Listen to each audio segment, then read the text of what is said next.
Assalamualaikum warahmatullahi wabarakatuh. Selamat siang Sobat Pols dan Sobat Tumbuh semuanya. Apa kabar semuanya?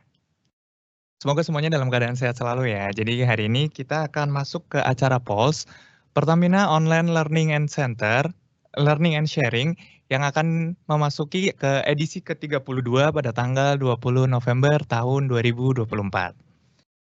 Terima kasih pada Sobat Pols dan Sobat Tumbuh yang hari ini sudah join, baik via online ataupun yang sudah join baik dari media apapun. Hari ini kita akan menyebarkan nih energi positif dari book reviewer dan juga narasumber. Kita akan mengambil tema yaitu How to Become in a Busy World, yang kita ambil dari book review yang berjudul The Things You Can See Only When You Slow Down oleh Hainim Sunim. Oke, sebelum kita mulai, perkenalkan Bapak dan Ibu semuanya, saya Widianto Nugroho dari PT Perusahaan Gas Negara. Hari ini saya akan jadi moderator selama Pols edisi ke-32 ini. Untuk itu, pertama-tama saya akan mengenalkan dulu Bapak dan Ibu sekalian. Di sini kita sudah kedatangan 2 orang tamu nih. Yang pertama ada book reviewer, ada dari Mbak Sukmariani yang berasal dari PT Pega Solution. Kemudian yang kedua, kita juga kedatangan tamu, ada dari narasumber kita, Mbak Ayang Irma, yang merupakan juga narasumber dari Ruang Tumbuh ya Mbak. Oke, jadi hari ini kita punya 2 sesi. Sesi yang pertama ada dari book reviewer Mbak Sukma, kemudian kita lanjut dengan sesi dari narasumber Mbak Ayang Irma. Tak kenal maka tak sayang, pertama-tama mari kita kenalkan dulu ya. Kita baca dulu CV dari Mbak Sukmariani. Oke, Mbak Sukmariani adalah seorang pekerja yang saat ini bekerja di PT Pega Solution ya Mbak, betul. Kemudian sudah lulus dari 2016 dari Universitas Trisakti. Kemudian saat ini sudah bekerja selama kurang lebih 4 tahun, sampai 2017 sampai 2024, 7 tahun ya Mbak, sudah bekerja di Oil and Gas Company ya? Oke. Hobinya adalah membaca, menulis, dan menonton. Iya. Sukanya baca memang ya Mbak ya? Iya, emang suka baca Mas. Oh gitu, oke. Oke, selanjutnya saya lanjutkan untuk ke CV-nya Mbak Ayang Irma. Ini adalah narasumber kita. CV-nya banyak banget nih Mbak. Saya harus mulai dari mana dulu nih? Kayaknya Mbak Ayang ini adalah seorang psikolog ya. Betul. Kemudian saya sudah jadi founder dan BOD dari Ruang Tumbuh. Ya. Sudah nerbitin buku juga ya Mbak? Betul. Tahun 2017, 18, 2022 sampai 2023. Ya, betul. Luar biasa. Jadi lulusan S1 di Universitas Indonesia, kemudian S2-nya juga di Universitas Indonesia, kemudian sudah certified juga ya, profesional psikolog. Oke. Kalau gitu kita lanjut supaya kita bisa lanjut ke sesi berikutnya. Kita sebentar. Jadi Bapak dan Ibu, kita akan mulai langsung saja. Saya jelaskan dulu sebelum kita mulai. Jadi kita akan mulai dengan sesi book reviewer dulu terlebih dahulu dari Mbak Sukmariani. Kita punya waktu 30 menit Mbak, nanti silakan dipaparkan. Mbak Sukma ini akan menjelaskan apa sih isi buku dari Hainim Sunim yang berjudul The Things You Can See Only When You Slow Down. Kemudian kita lanjut ke sesi narasumber dari Mbak Ayang Irma, yang intinya akan sama kurang lebih ya Mbak, tapi mungkin dengan sudut pandang yang berbeda dari expertise seperti apa. Nanti waktunya juga 30 menit. Setelah pemaparan selesai, mungkin kita punya sesi tanya jawab dari seluruh penanya Sobat Pols maupun Sobat Tumbuh. Nanti bisa langsung diketik saja di sesi Q&A dengan mencantumkan nama, fungsinya apa, kemudian diisi dengan pertanyaannya. Untuk bagi penanya yang beruntung, nanti kita dari panitia juga sudah menyiapkan, Bapak dan Ibu sekalian, voucher Gramedia dan juga souvenir dari Growth Corner, gitu. Mungkin supaya kita bisa langsung, boleh kita mulai dengan sesi yang pertama, kita serahkan ke Mbak Sukma ya Mbak, untuk menjelaskan book review dari Hainim Sunim. Oke, terima kasih Mas Widi atas pembukaannya. Mungkin boleh dimulai slide-nya. Oke. Perkenalkan, nama saya Sukmaryani. Saya di sini akan sebagai book reviewer. Jadi buku yang saya ambil itu See When You Slow Down by Hemin Sunim.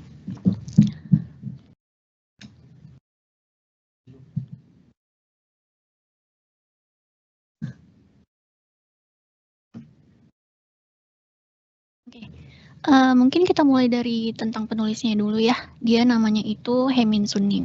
Jadi dari namanya aja itu udah tahu ya orang Korea gitu. Jadi dia orang Korea, seorang penulis dan guru keagamaan Buddha yang terlahir di Amerika Serikat. Jadi dia itu di tahun 2010-an itu kalau sekarang sih nyebutnya influencer ya. Jadi dia dulu tuh aktif di sosmed, jadi membagikan quotes-quotes tentang kehidupan, terus sering membuka question and answer juga buat followersnya. Tapi di tahun 2020 kemarin sempat ada kontroversial juga, jadi sekarang dia sudah tidak aktif sosmed lagi gitu. Cuman untuk bukunya sendiri itu lumayan bestseller dan bagus, jadi tetap ternama. Cuman orangnya sekarang menghilang dan bertapa di gitu. Jadi ini untuk versi cetakan kedua kalau nggak salah. Jadi covernya tuh warna biru ini. Kenapa saya ambil buku ini? Itu buku yang pertama ditulis sama Hemin Sunim ini di tahun 2012. Jadi dia bekerja sama ilustrator namanya Yong Chol Lee. Kemudian rating di Goodreads itu di poin 4. Terus ini juga sudah diterjemahkan ke dalam bahasa Cina, bahasa Jepang, bahasa Inggris, bahasa Thailand, dan bahasa Prancis. Lalu dia itu juga sudah mencapai penjualannya udah mencapai 3 juta eksemplar di Korea gitu. Terus di Grow Corner juga kemarin pernah dibahas juga ya buku tentang Hemin Sunim ini yang judulnya itu Love Imperfect Things. Jadi saya mengambil buku yang pertamanya gitu. Kemudian aku mau langsung mulai ke pembukaannya dulu. Jadi pernah ngerasa nggak sih kalau misalnya kehidupan tuh berjalannya cepat banget gitu? Atau kita tuh ngerasa seperti berjalan seperti robot, jadi kayak pulang pergi kerja, terus bangun lagi, terus pergi kerja, terus weekend kayak gitu, terus kayak berasanya sumpek banget nggak sih, kayak berasanya itu kayak ketinggalan garis hidup nggak sih? Orang-orang kelihatannya kok enak-enak aja, kok kita nge-stuck di situ aja gitu, kayak rasanya tuh jalan di tempat aja. Jadi di buku ini tuh ngajarin tentang mindfulness.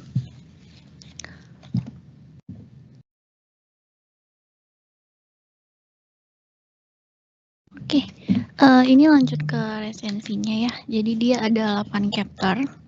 Yang pertama itu tentang rest, tentang istirahat. Terus yang kedua tentang mindfulness. Ini untuk berkesadaran. Terus yang ketiga temper your eagerness. Ini tentang passion. Lalu yang keempat tentang relationship. Terus yang kelima love. Terus keenam life. Terus the future. Maaf ini yang ke-8-nya. Itu tentang spirituality gitu. Jadi ini bukunya kayak bukan novel gitu sih. Jadi kayak ada esai-esai singkat tentang perjalanan hidup si Hemin Sunim atau dari kisah-kisah orang terdekatnya. Jadi gitu. Jadi singkat-singkat aja. Terus ada quotes tentang Hemin Sunimnya sendiri yang dibuat oleh ada tokoh-tokoh besar juga di situ yang bisa diambil manfaatnya. Jadi ini bukunya cukup ringan dan saya menyelesaikan sehari sih gitu.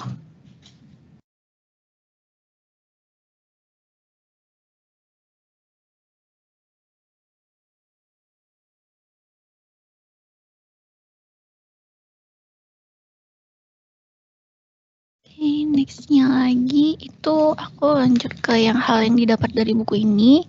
Seperti judulnya ya, The Things You Can See Only When You Slow Down. Jadi kita bisa ngelihat apa-apa aja kalau misalnya kita slow down, kita rest gitu kan. Jadi take a moment for yourself gitu. Atau live in the present. Jadi kita hidup di masa sekarang, bukan di masa lalu atau di masa depan. Lalu untuk being mindful juga, terus appreciate little things, misalnya bisa makan enak gitu kan, itu sesuatu hal yang bisa disyukuri gitu. Kemudian di sini juga menjelaskan ada quotes dari Hemin Suning-nya. Tsunami memang menakutkan, bukan karena airnya saja, tetapi juga karena benda-benda yang ikut terempas ke arah kita oleh air. Tornado sangatlah menyeramkan, bukan karena anginnya saja, tetapi juga karena benda-benda yang tercabut dan terbawa oleh angin. Kita merasa kacau bukan hanya karena sesuatu yang buruk kadang terjadi, tetapi juga karena pusaran pikiran tentang apa yang telah terjadi.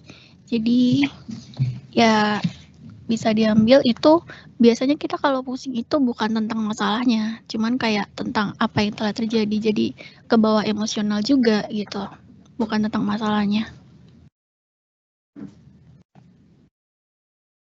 Oke, terus hal yang kedua yang bisa saya dapatkan itu untuk melakukan evaluasi diri dan refleksi diri gitu. Jadi bisa lebih mengenal diri sendiri. Kalau kita bisa mengenal diri sendiri, apa yang kita mau gitu kan, mengenal emosi negatif apa yang kita hadapi gitu. Jadi kita bisa tahu mengelolanya gitu, bisa mengidentifikasi apa yang kita mau di hidup ini gitu. Kemudian ketika kita merasa tertekan, sadari tekanan kita. Ketika kita merasa jengkel, sadari kejengkelan kita. Ketika kita merasa marah, sadari marah kita. Saat kita menyadari perasaan-perasaan itu, kita tidak lagi terhanyut ke dalamnya. Kesadaran membuat kita mampu melihat perasaan-perasaan itu dari luar. Nah, ini bisa saya jelasin selanjutnya itu tentang mengelola emosi negatif sih. Sebenarnya saya juga masih mengelola perasaan negatif ini agak susah ya, soalnya saya kebiasaan menumpuk emosi juga. Jadi saya nggak tahu tuh waktu saya lagi sedih atau marah atau kesel gitu karena saya kebiasaan menumpuk emosi. Jadi dari buku ini juga saya bisa belajar tentang mengelola emosi negatif itu sendiri gitu kan. Karena dulu saya biasanya mengontrol emosi nih, atau kayak misalnya kayak lagi sedih atau lagi marah, oh saya nggak boleh sedih, oh saya nggak boleh marah gitu. Ternyata itu malah nggak boleh, maksudnya itu malah tidak menyelesaikan emosi. Jadi ketika saya mengontrol rasa marah saya, rasa sedih saya, itu malah nggak bisa dan malah makin meluap-luap. Terus apa sih yang kita lakukan gitu kan? Jadi bagaimana kita bisa memahami emosi negatif dari kita dan mengatasinya. Jadi yang pertama dilakukan itu memisahkan energi murni dari emosi negatif tersebut, misal kemarahan, kesedihan, kebencian, lalu mendiamkannya dalam ketenangan, kemudian mengamati dari luar. Misal kalau misalnya kita lagi buntu banget, kita nggak tahu nih kita ngerasain apa, kita diam dulu, kita teliti dulu, ini kita lagi apa sih yang sedang kita rasakan, marahnya karena apa, sedihnya karena apa, kebenciannya karena apa. Setelah itu, setelah kita mengerti lalu kita diamkan, lalu kita amati dari luar. Kenapa sih kita amati dari luar? Karena biar kita nggak ikut terbawa arus dalam emosi tadi seperti quotes-nya tadi. Jadi kita nggak boleh terbawa arus emosinya karena ya feeling manusia kan naik turun ya gitu kan. Kayak cuaca gitu kan. Kadang marah, kadang sedih, kadang seneng gitu. Terus kalau didiamkan dan diamati dari luar bukannya malah menghindar ya gitu kan. Justru enggak, karena kita kayak lagi berhadapan langsung dengan emosi itu sendiri gitu kan. Kita berhadapan langsung, oh kita marahnya karena ini, oh kita sedihnya karena ini gitu. Terus kita juga bisa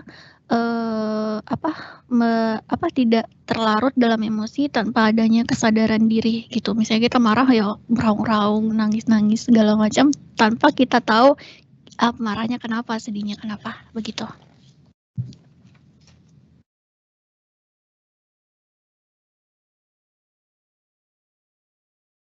Oke, ini ada grafik feeling ya. Emosi kita tuh kan terus berubah ya seperti cuaca di London. 1 menit saat seseorang mengkritik kita tersinggung dan marah.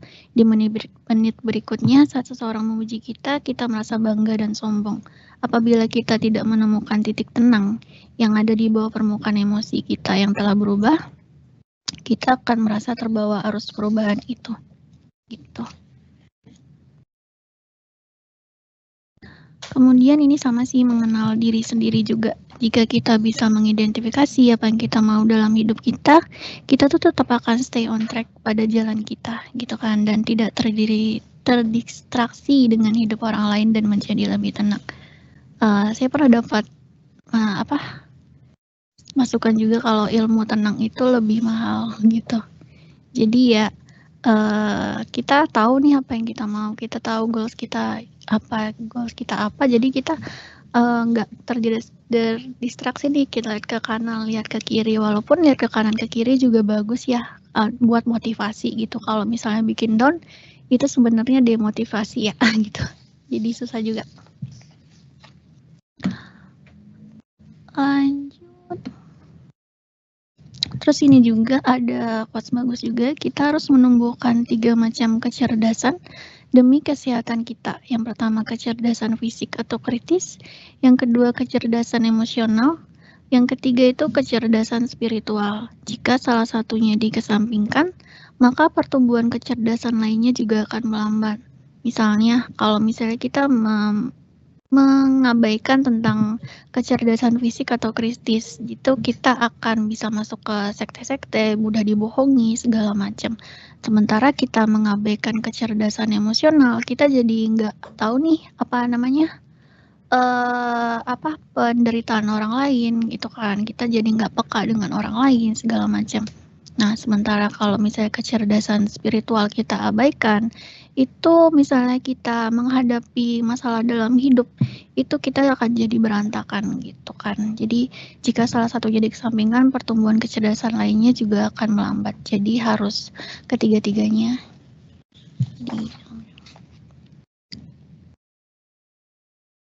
Lanjutnya itu hal yang saya dapat itu adalah memberi lebih banyak kebaikan ya.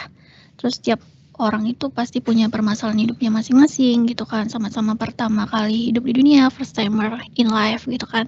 Put yourself in others' shoes. Jadi lebih banyak memberi kebaikan gitu. Walaupun di dunia ini kadang ada yang bilang quotes-nya give and take ya gitu kan. Jadi ya kita mikirin give-nya aja lah buat diri kita sendiri gitu. Take-nya nggak kita iniin gitu. Kalaupun orang ada yang berbuat jahat sama kita gitu, walaupun secara realistis sih nggak ini banget sih, cuman ya demi kebaikan kita sendiri dan lebih ketenangan hidup kita sendiri sih, lebih memberi banyak kebaikan aja gitu. Mungkin sekian, Mas. Oh, sudah? Sudah. Oh, sudah, Mbak. Kamu maunya lama-lama ya. Soalnya ini Mbak Sukma nih menenangkan sekali gitu, jadi kayak semuanya di jam-jam ini lagi ya. jadi menenangkan sekali gitu Mbak tadi.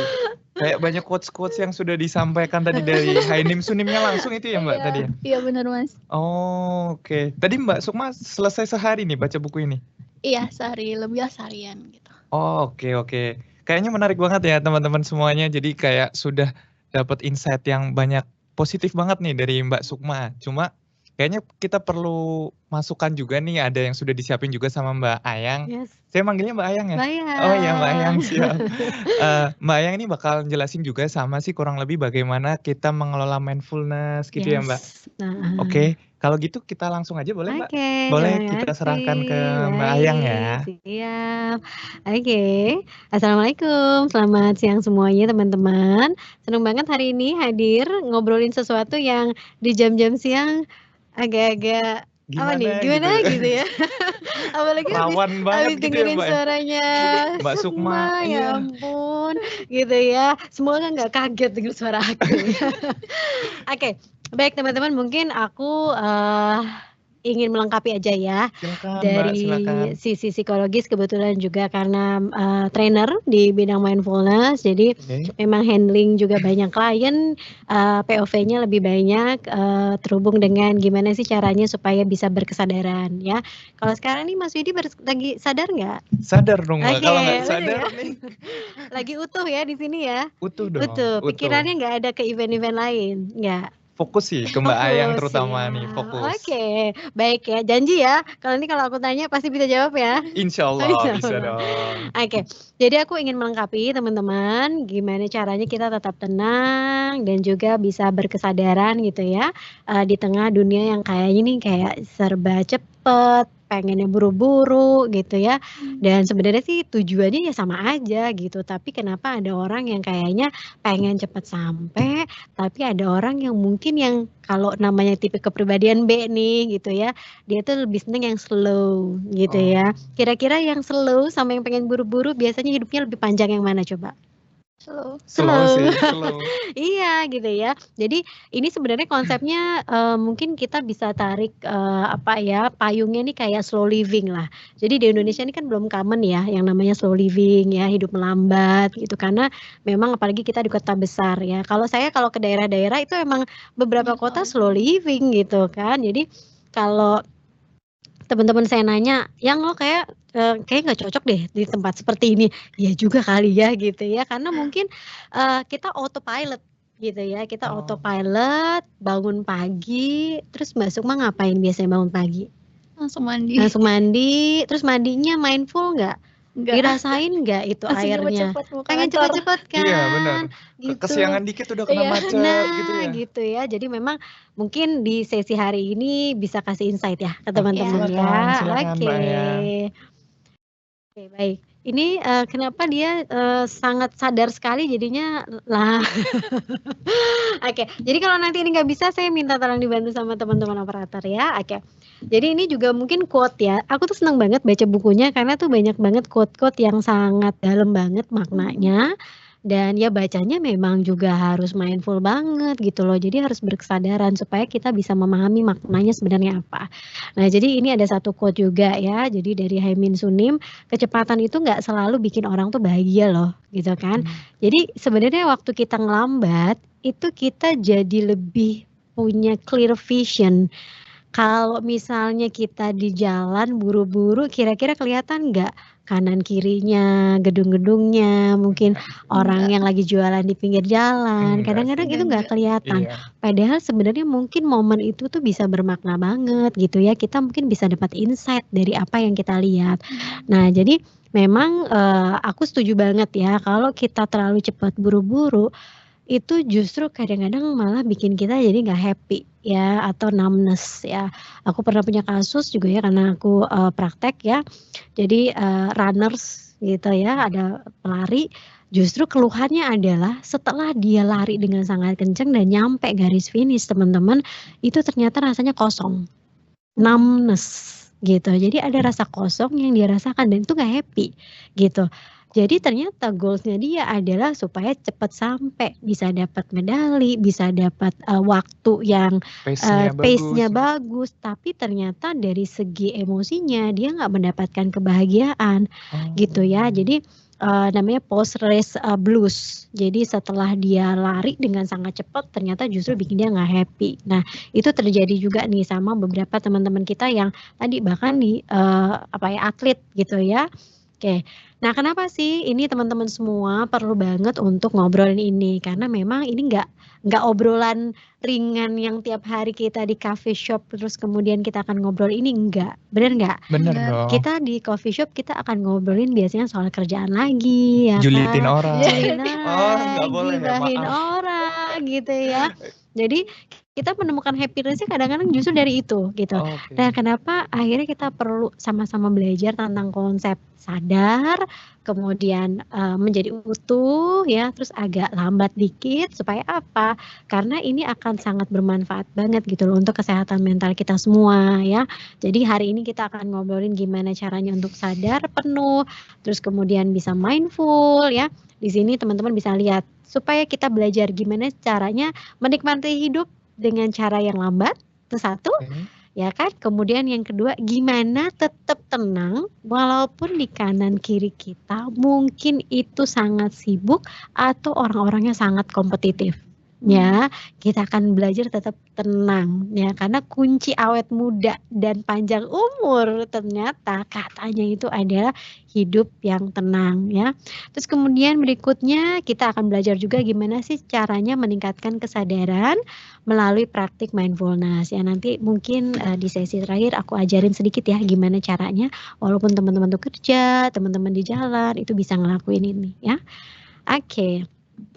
Nah ini realita di dunia kita nih. di zaman sekarang ya, semua serba cepet, semua serba instan ya, terus distraksinya juga banyak sebenarnya ya. Jadi kayak misalnya mungkin teman-teman yang buka laptop saat ini gitu ya, ini sebenarnya lagi nonton tapi juga lagi ngerjain kerjaan, bener apa bener? Bener nih. Kemungkinan besar sih seperti itu ya, Bener Mbak, ya. apa bener ya? Nyambi gitu ya, Mbak. Nah, padahal ya teman-teman, otaknya manusia itu tidak dirancang untuk multitasking. Dia tidak bisa Oh. bekerja untuk multi di saat bersamaan, ya. Jadi cara kerja otak kita itu sebenarnya dia tuh kasih jeda. Kayak misalnya kita buka laptop tapi banyak jendelanya, ya kan? Di banyak jendela itu teman-teman kan pasti butuh waktu dong untuk buka yang satu sama buka yang lain. Bisa nggak semuanya bersamaan? Lalu kita lihat tapi bisa semuanya kita kerjain? Nggak Nggak bisa. bisa. Karena memang Tuhan tuh udah ngasih ke kita gimana caranya otak bekerja untuk fokus sama satu tugas dulu ya. Cuman di perjalanan hidup kita sebagai manusia yang memang kita butuh cuan, butuh duit, Betul. ya kan, banyak cicilan, ya kan, itu bikin kita jadinya tetap produktif. Terus kalau kesannya kita nggak ngapa-ngapain dianggap kita nggak produktif, bener nggak? Bener. Kok nggak Oh. ngapa-ngapain sih? Padahal mungkin dia lagi duduk diam santai, imajinasinya tuh lagi bekerja gitu. Itu yang sering kali kita lihat sama anak-anak. Dia mungkin lagi duduk tenang, kita anggap itu ngelamun gitu kan. Padahal mungkin imajinasinya sedang bekerja ya. Jadi dunia sekarang tuh memang serba cepet banget. Bahkan sekarang teman-teman ya apapun juga belanja gitu ya, mau makan semuanya juga. Saya yakin banget makanan yang hari ini teman-teman makan itu kiriman juga gitu kan. Dengan serba cepet kita pesan online Iya, datang ya, betul. kita nggak ya apa namanya, kita nggak ada proses yang kita lakukan, semuanya hadir di sini. Nah, itu menjadi habit. Jadi pola yang kita lakukan ini jadi pattern dong. Ya kan? Si Oh. otak itu bekerja berdasarkan pola kebiasaan. Akhirnya muncullah gitu ya perilaku. Jadi kalau tadi cuma bilang kita udah kayak robot gitu, bangun pagi, kita nggak jejak dulu, terus tiba-tiba kita langsung Langsung mandi, mandi. ya kan, ibadah, ngurus anak, jalan, apa segala macem gitu kan. Itu sebetulnya akan bikin kita kena stres kronis, ya. Nggak sekarang gitu ya Mbak Ayang, aku enggak kok, aku biasa aja. Iya nggak sekarang, tapi butuh jeda waktu. Mungkin 5 tahun yang akan datang teman-teman kalau misalnya tetap dengan kebiasaan ini dan nggak belajar untuk sadar penuh dan berkesadaran, itu pasti akan mengalami yang namanya burnout. Makanya para pekerja ini rentan banget gitu kena stres ya, kena kelelahan secara mental dan jadi nggak happy. Ya kerja aja, bener nggak? Kosong Kerja gitu ya. iya, kerja aja, yang tadinya passion udah nggak passion lagi karena itu sudah menjadi salah satu yang otomatis gitu ya. Terus kemudian kalau kita udah serba cepet ya, terus kita kayaknya sibuk banget. Kadang-kadang ini membuat hubungan personal kita dengan orang lain tuh jadinya terganggu. Ya, misalnya mungkin kalau kita punya pasangan, coba dicek gitu ya, kapan terakhir nonton berduaan, ya kan? Coba Mas Widi ngajak pasangannya berduaan nonton, ya kan, Iya. dinner, ya kan, karena apa? Waktu kita tuh habis ya Iya. dengan ini dan itu. Kita punya banyak list ya yang bikin sebenarnya otak ini bekerja keras banget. Akhirnya badan kita juga yang jadi terganggu dan hubungan personal. Ya, dilalah kita weekend mungkin ya udahlah tidur aja gitu kan, mager ya kan, bener nggak sih? Bener banget, Mbak. Karena mau boro-boro mau menonton berduaan, badannya udah ngajak tidur. Karena apa? Kita udah capek dari Senin sampai Jumat ya. Oke. Kemudian boleh nggak dibantu ini next-nya ya? Next. Nah, ini coba deh, ini ada pertanyaan reflektif nih ya.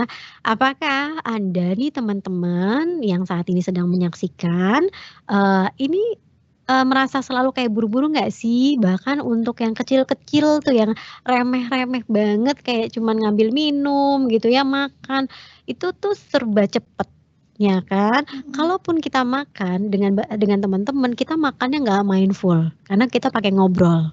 Ya, Bener, sambil nonton sambil juga. nonton ya kan, nonton drakor Iya. misalnya gitu ya.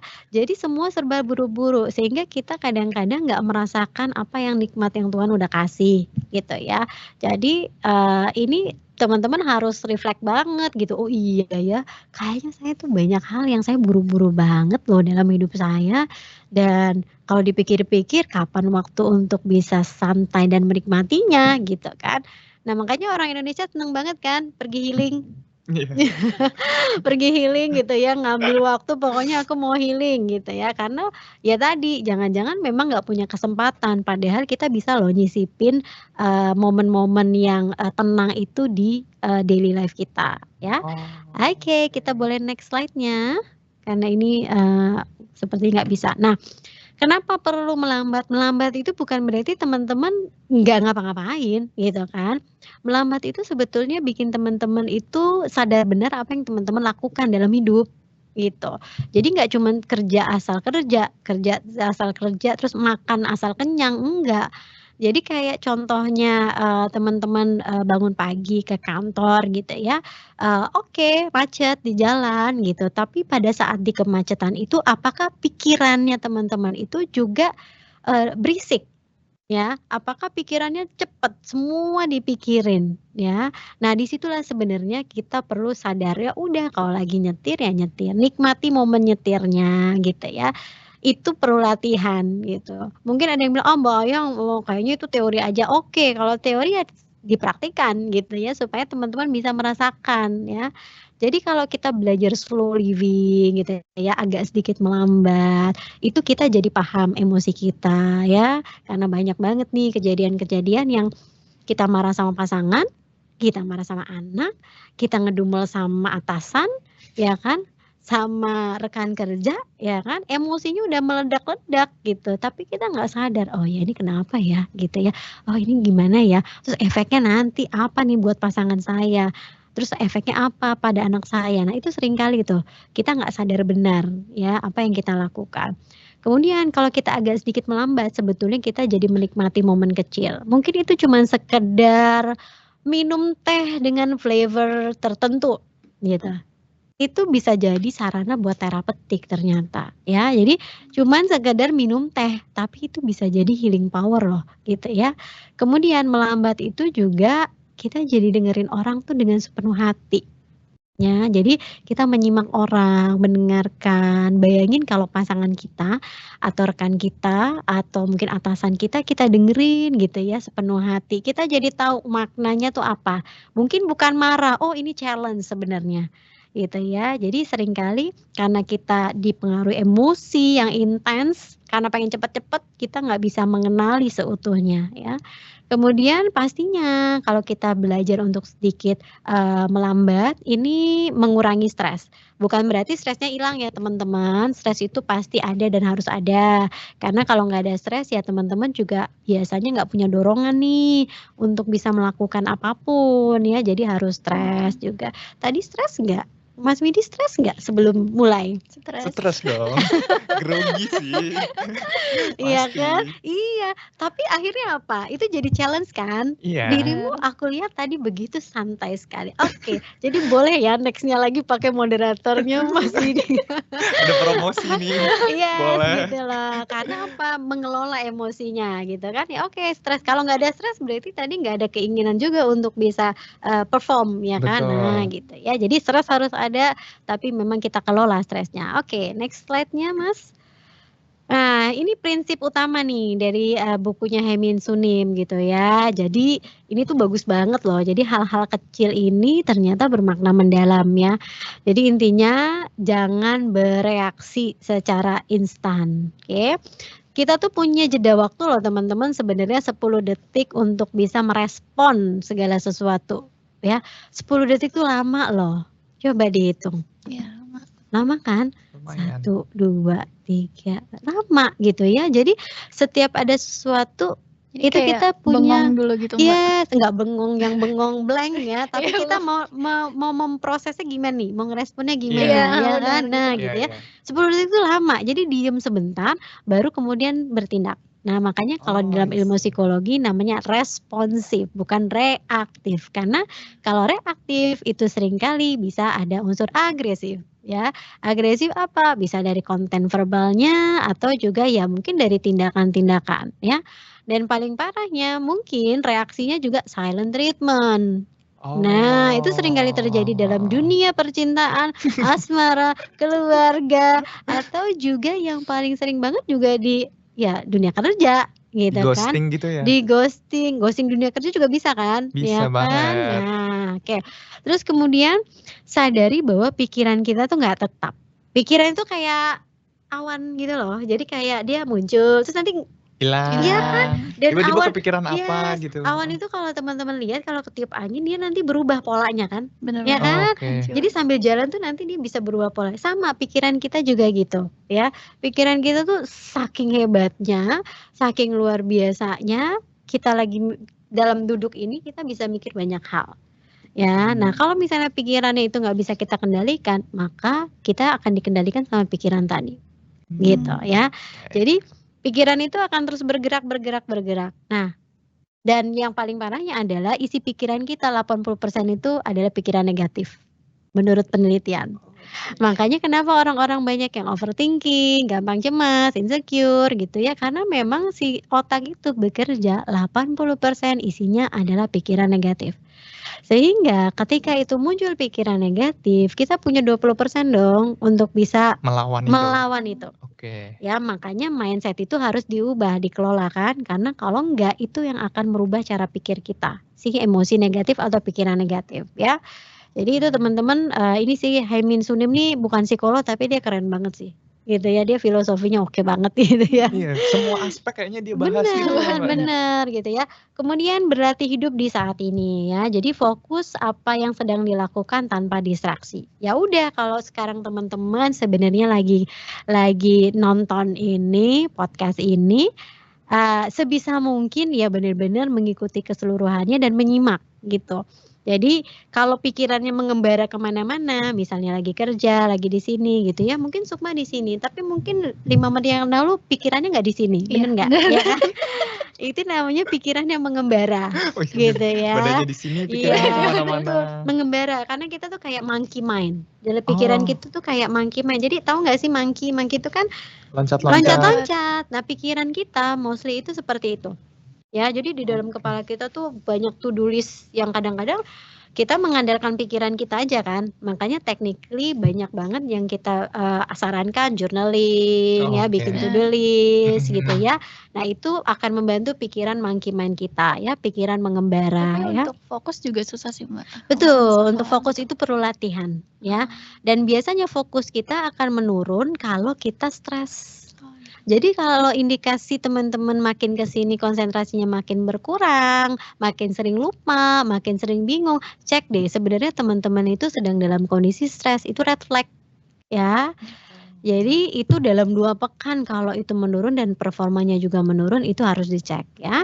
Oke, kemudian ini juga ada yang bagus banget juga sih kalau katanya dia, jangan terlalu maksain diri. Jadi kita tuh semua punya batas ya, bare minimumnya ada, tapi kita juga punya batasan. Nah ini ingat banget, kita tuh nggak harus nyenengin semua orang, bener nggak? Ya kan? Bener banget, Karena, bener banget. Aku tuh notice banget ya teman-teman, jadi kita tuh dari kecil, orang tua kita atau mungkin dari turun-temurun ya, pengasuhan zaman dulu kan berdasarkan turun-temurun, budaya yang diwariskan. Kita tuh nggak diajarin untuk self care, kita nggak diajarin untuk self love.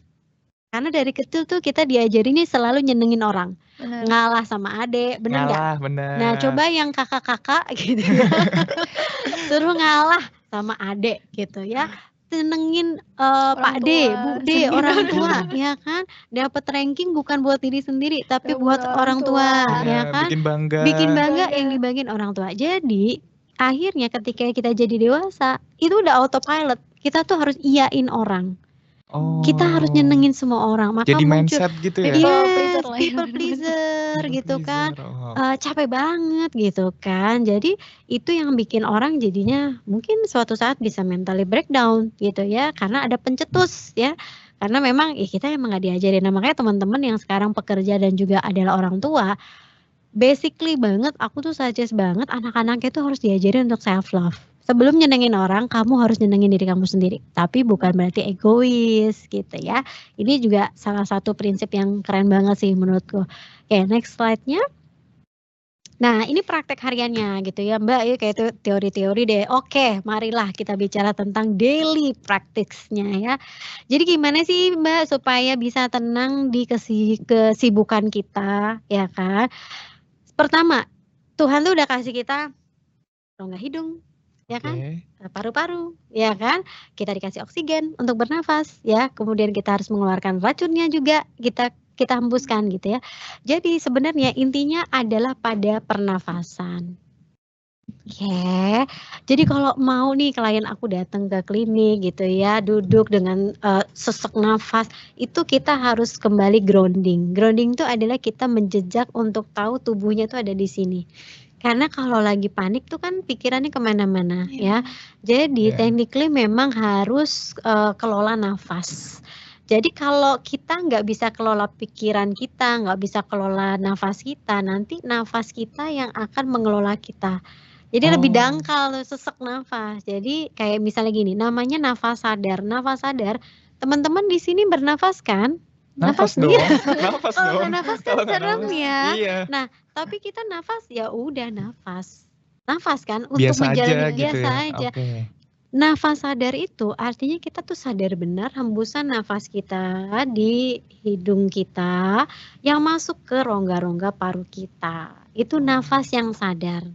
Makanya ketika tadi jangan bereaksi karena kita punya jeda. Jeda itu yang kita gunakan untuk kelola nafas kita. Oh, 10 detik Masalah tadi tuh ya. yes, bisa pokoknya tiap orang beda-beda. Mungkin bisa 10 detik, mungkin ada yang butuh 2 kali, 3 kali set. Yang penting kita yang paling tahu rasa tenang kita. Itu yang paling Oke. kita harus cek ya. Terus kemudian baru nanti kita menyelesaikan masalahnya ya.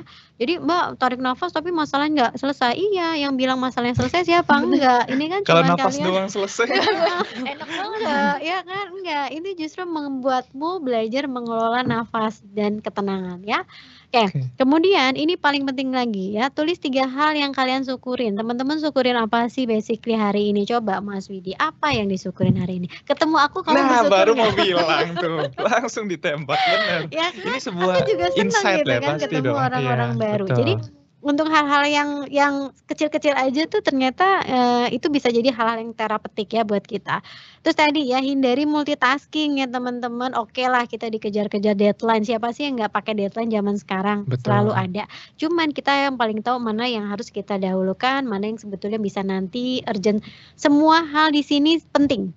Yang kita lakukan semua penting, semua urgent, tapi ada yang paling penting yang harus didahulukan. Nah, itu kita paling tahu. Ingat ya teman-teman, otak tidak bekerja secara bersamaan. Dia hanya butuh waktu untuk pindah tugas saja ya. Terus kemudian jeda untuk merenung gitu ya. Merenung itu sebenarnya kita reflektif ya. Oke, hari ini tuh ngapain aja ya? Apa sih yang bikin saya bete? Apa yang bikin saya gloomy hari ini? Nah, itu butuh jeda ya. Nah, ini 4 ini aja ya teman-teman coba lakukan daily, saya jamin deh mentalnya pasti terjaga ya. Oke, next slide-nya. Nah, Mbak, ada tantangannya? Oh, tentu ada. Tidak ada yang semula itu ya, teman-teman, gitu ya. Jadi setiap hal yang kita lakukan, kalau itu baru, pasti ada challenge. Challenge-nya itu biasanya dari diri sendiri tentunya, dan pastinya juga dari orang-orang sekitar ya. Kalau dari diri sendiri, untuk ngerjain slow living atau berkesadaran ya, ini pasti karena kita overthinking. Ntar kalau saya pakai waktunya untuk breathing gitu ya, kan nanti gimana dong nggak Terbuang kelar. sia-sia, Terbuang seolah-olah sia-sia. gitu ya. Padahal ketika teman-teman gitu ya tarik mundur sedikit aja, ngelambat sedikit, itu pasti move-nya lebih cepat, kayak panah. Ya kan, Ya, pernah main ya. panahan nggak? Pernah lah ya, Pernah, waktu Mbak. kita mungkin ada ekskul atau main-main gitulah ya. Nah itu kayak gitu, jadi kayak kita tarik dulu, mundur sedikit, tapi sebenarnya kita akan melesat lebih jauh ya. Jadi sebenarnya challenge-nya di situ. Terus teknologi, nah ini juga nih PR banget ya. Mau melambat, mau tenang gitu ya, tapi pengen banget lihat TikTok gitu ya. Apa nih gitu ya, takut FOMO gitu kan. Iya, Nah itu sering iya. banget deh ya buat teman-teman yang mungkin teman-teman Gen Z. Halo teman-teman Gen Z gitu ya. Tapi nggak kok yang di sini oke-oke ya. Terus kemudian solusinya gimana? Nah itu pasti harus atur prioritas ya. Ini belajar ya. Kalau teman-teman bisa punya regulasi yang baik kepada diri sendiri, udah otomatis deh semesta alam tuh pasti akan mendukung dan mensupport ya. Karena manusia itu punya gelombang elektromagnet yang itu bisa saling menulari dengan lingkungan sekitar ya. Terus kemudian kalau lagi nggak penting-penting banget ya udah notifnya dienggain dulu gitu ya. Terus juga praktik mindfulness, jadi kelola overthinking-nya. Gimana caranya? Ini juga nanti kayaknya ada ininya ya, slide-nya. Boleh slide selanjutnya. Nah, ini ya. Tadi, nah ini the simple sheet teman-teman. Tadi tuh baru ngobrol sama Mas Johar saya gitu ya saat makan tentang mindful eating ya. Ini tuh basic banget. Kenapa sekarang banyak banget orang-orang yang punya masalah di kesehatan secara mental ya. Karena dia nggak mindful eatingnya, makannya. Mindful eating teman-teman pada saat teman-teman akan makan, sekarang tuh yang terjadi adalah makan asal kenyang. Ya, makan yang penting makan. Tapi teman-teman nggak tahu yang dimakan itu sebetulnya baik atau enggak buat tubuhnya. Gitu. Jadi mindful eating tuh bukan cuman sekedar kita ngerasain si bakso yang seger hangat itu ya. Bukan sekedar diposting di medsos. Yes, bukan. Tapi bukan cuman kita ngerasain teksturnya aja enak banget gitu, bukan. Tapi sebetulnya lebih ke konsep apa yang masuk ke dalam tubuh kita melalui saluran oral kita ke bagian pencernaan itu juga harus dipikirkan secara sadar. Ya, misalnya beberapa orang sekarang lebih sadar untuk mengurangi gula, ya kan? Karena memang gula itu salah satu pemicu masalah kesehatan fisik. Nah, akibatnya kesehatan mentalnya juga terganggu, gitu ya. Terus kemudian mindful walking, ya udah jalan asal jalan ya, makanya mungkin banyak yang akhirnya bisa kesandung, nabrak orang, gitu ya. Ya udah, sementara mindful walking, teman-teman jalan nih dari bawah ya, kalau di gedung ini dari mulai masuk sampai atas, teman-teman merasakan sensasi langkahnya. Ya, itu sebenarnya sudah mengajak tubuhnya itu berkesadaran. Ya, itu yang bisa kita praktikkan sehari-hari. Lalu kemudian ini pernafasan fokus ya. Jadi supaya bisa fokus gitu ya dalam bekerja ya atau bisa mengelola stres, ini ada latihan nafas. Latihan nafas itu banyak macamnya. Ya, mungkin kalau mau latihan nih teman-teman, coba Mas Widi sama Mbak Sukma atau teman-teman di sana. Ini kalau yang paling sering banget itu sebenarnya belly breathing gitu ya. Jadi kenapa belly breathing? Supaya kita merasakan nafas di dada dan juga di perut teman-teman gitu ya. Jadi kita sebenarnya Mbak harus tutup mata nggak sih? Kalau tutup mata nyaman silakan. Tapi kalau enggak. Kita boleh dengan membuka mata, tapi kita fokus pada satu titik tertentu supaya visual ini tidak akan kemana-mana ya. Jadi kalau yang belly breathing itu kita memang dianjurkan untuk memegang menyentuh perut dan kemudian di bagian dada gitu ya. Jadi kita bisa bernafas nih. Jadi tarik nafas yang biasa saja gitu ya. Buang. Tarik lagi. Buang. Sekali lagi. Wow, ya. Jadi udara yang masuk ini nanti akan ke kepala. Terasa nggak tadi ke kepala? Udara yang masuk kalau kita fokus dia ke kepala. Itu memberikan oksigen dan itu menenangkan ya. Jadi teman-teman bisa lakukan itu ya, lebih rileks. Nggak berkesadaran kayak nafas biasa gitu nggak sampai sini apa gimana ya, Yes, Mbak? betul. Oh, Jadi gitu. ya udah sekarang nafas kan. Jadi oksigennya tetap iya. ada. Tapi sekarang kalau kita berkesadaran kita itu merasakan sensasi udara yang masuk, kemudian ke rongga paru. Jadi parunya tuh kayak ngebuka. Ya kan, karena kan kita nafas dalam, terus kita buang. Kenapa perlu dipegang? Ini buat orang-orang yang baru pertama kali ya. Terus kalau buat orang-orang juga, aku tuh sering ngajarinnya untuk thumb blowing. Thumb blowing itu gini loh, di kita itu di tubuh kita itu isinya tuh saraf vagus. Saraf vagus itu adalah saraf yang jaringannya paling luas dari ujung rambut sampai ujung kaki. Ya, dia tuh sistem yang kalau misalnya kita ada stresor, dia akan membuat detak jantung kita lebih kencang. Adrenalin. Yes, kenceng, terus kayak mungkin agak panik, bingung gitu ya, kewalahan. Nah, jadi sebenarnya dengan cara meniup jempol kita saja, bagian sini nih teman-teman nih ya, gitu ya, selama 30 detik. Ya, jadi bukan niupnya 30 detik, lama. Tapi 30 detik kita berulang kali meniup ini ya. Mbak, aku kayaknya cuman beberapa kali enak entengan, oke ya. Jadi dia akan terhubung sama si jantung. Akan terhubung sama paru-paru. Nah, itu yang bikin relaxing. Iya si sih. vagus tadi bekerjanya. Ingat nggak Lebih anak rileks. bayi itu seneng apa, ngisep apa? Jempol. Jempol, karena ini menyamankan. Tapi kan nggak mungkin kita udah setua ini kita ngisep jempol, bener kan? Bener. Nggak kan? Jadi makanya kenapa yang kita lakukan sebagai orang dewasa itu adalah kelola diri, salah satunya pakai tadi ya namanya tumbling. Jadi kalau teman-teman lagi wah nih besok ya misalnya dapet challenge lagi nih, tiba-tiba jadi host event besarnya ya kan, Oke. perusahaanmu kan, Iya, panik oke. dong di belakang, aduh gimana ya. Oke, kamu gini aja sambil berdoa. Nah, Oh, ini ya. dingin kan rasanya. Iya, Nah, iya. itu bisa dilakukan ya. Oke, itu harus dia teman-teman, harusnya aku udah ngasih tips sudah bisa dilakukan ya. Oke, ini reflektifnya ya. Jadi apa langkah kecil yang bisa teman-teman ambil untuk mulai melambat hari ini? Kira-kira mau ngapain? Tiup jempol tadi. Tiup jempol tadi melambat. Boleh, oke, Relax melambat, dulu, relax ya. dulu. Oke. Terus gimana caranya teman-teman ngadepin stres nanti di masa yang akan datang? Beri waktu jeda dulu. Beri waktu jeda. Oke. Tidak reaktif tadi ya? Tidak Lebih reaktif, responsif kasih tapi tidak jeda. reaktif ya. Kalau misalnya mau benar-benar kita dari hari itu tenang dan nyaman, itu dimulai dari start Bangun morning tidur. routine.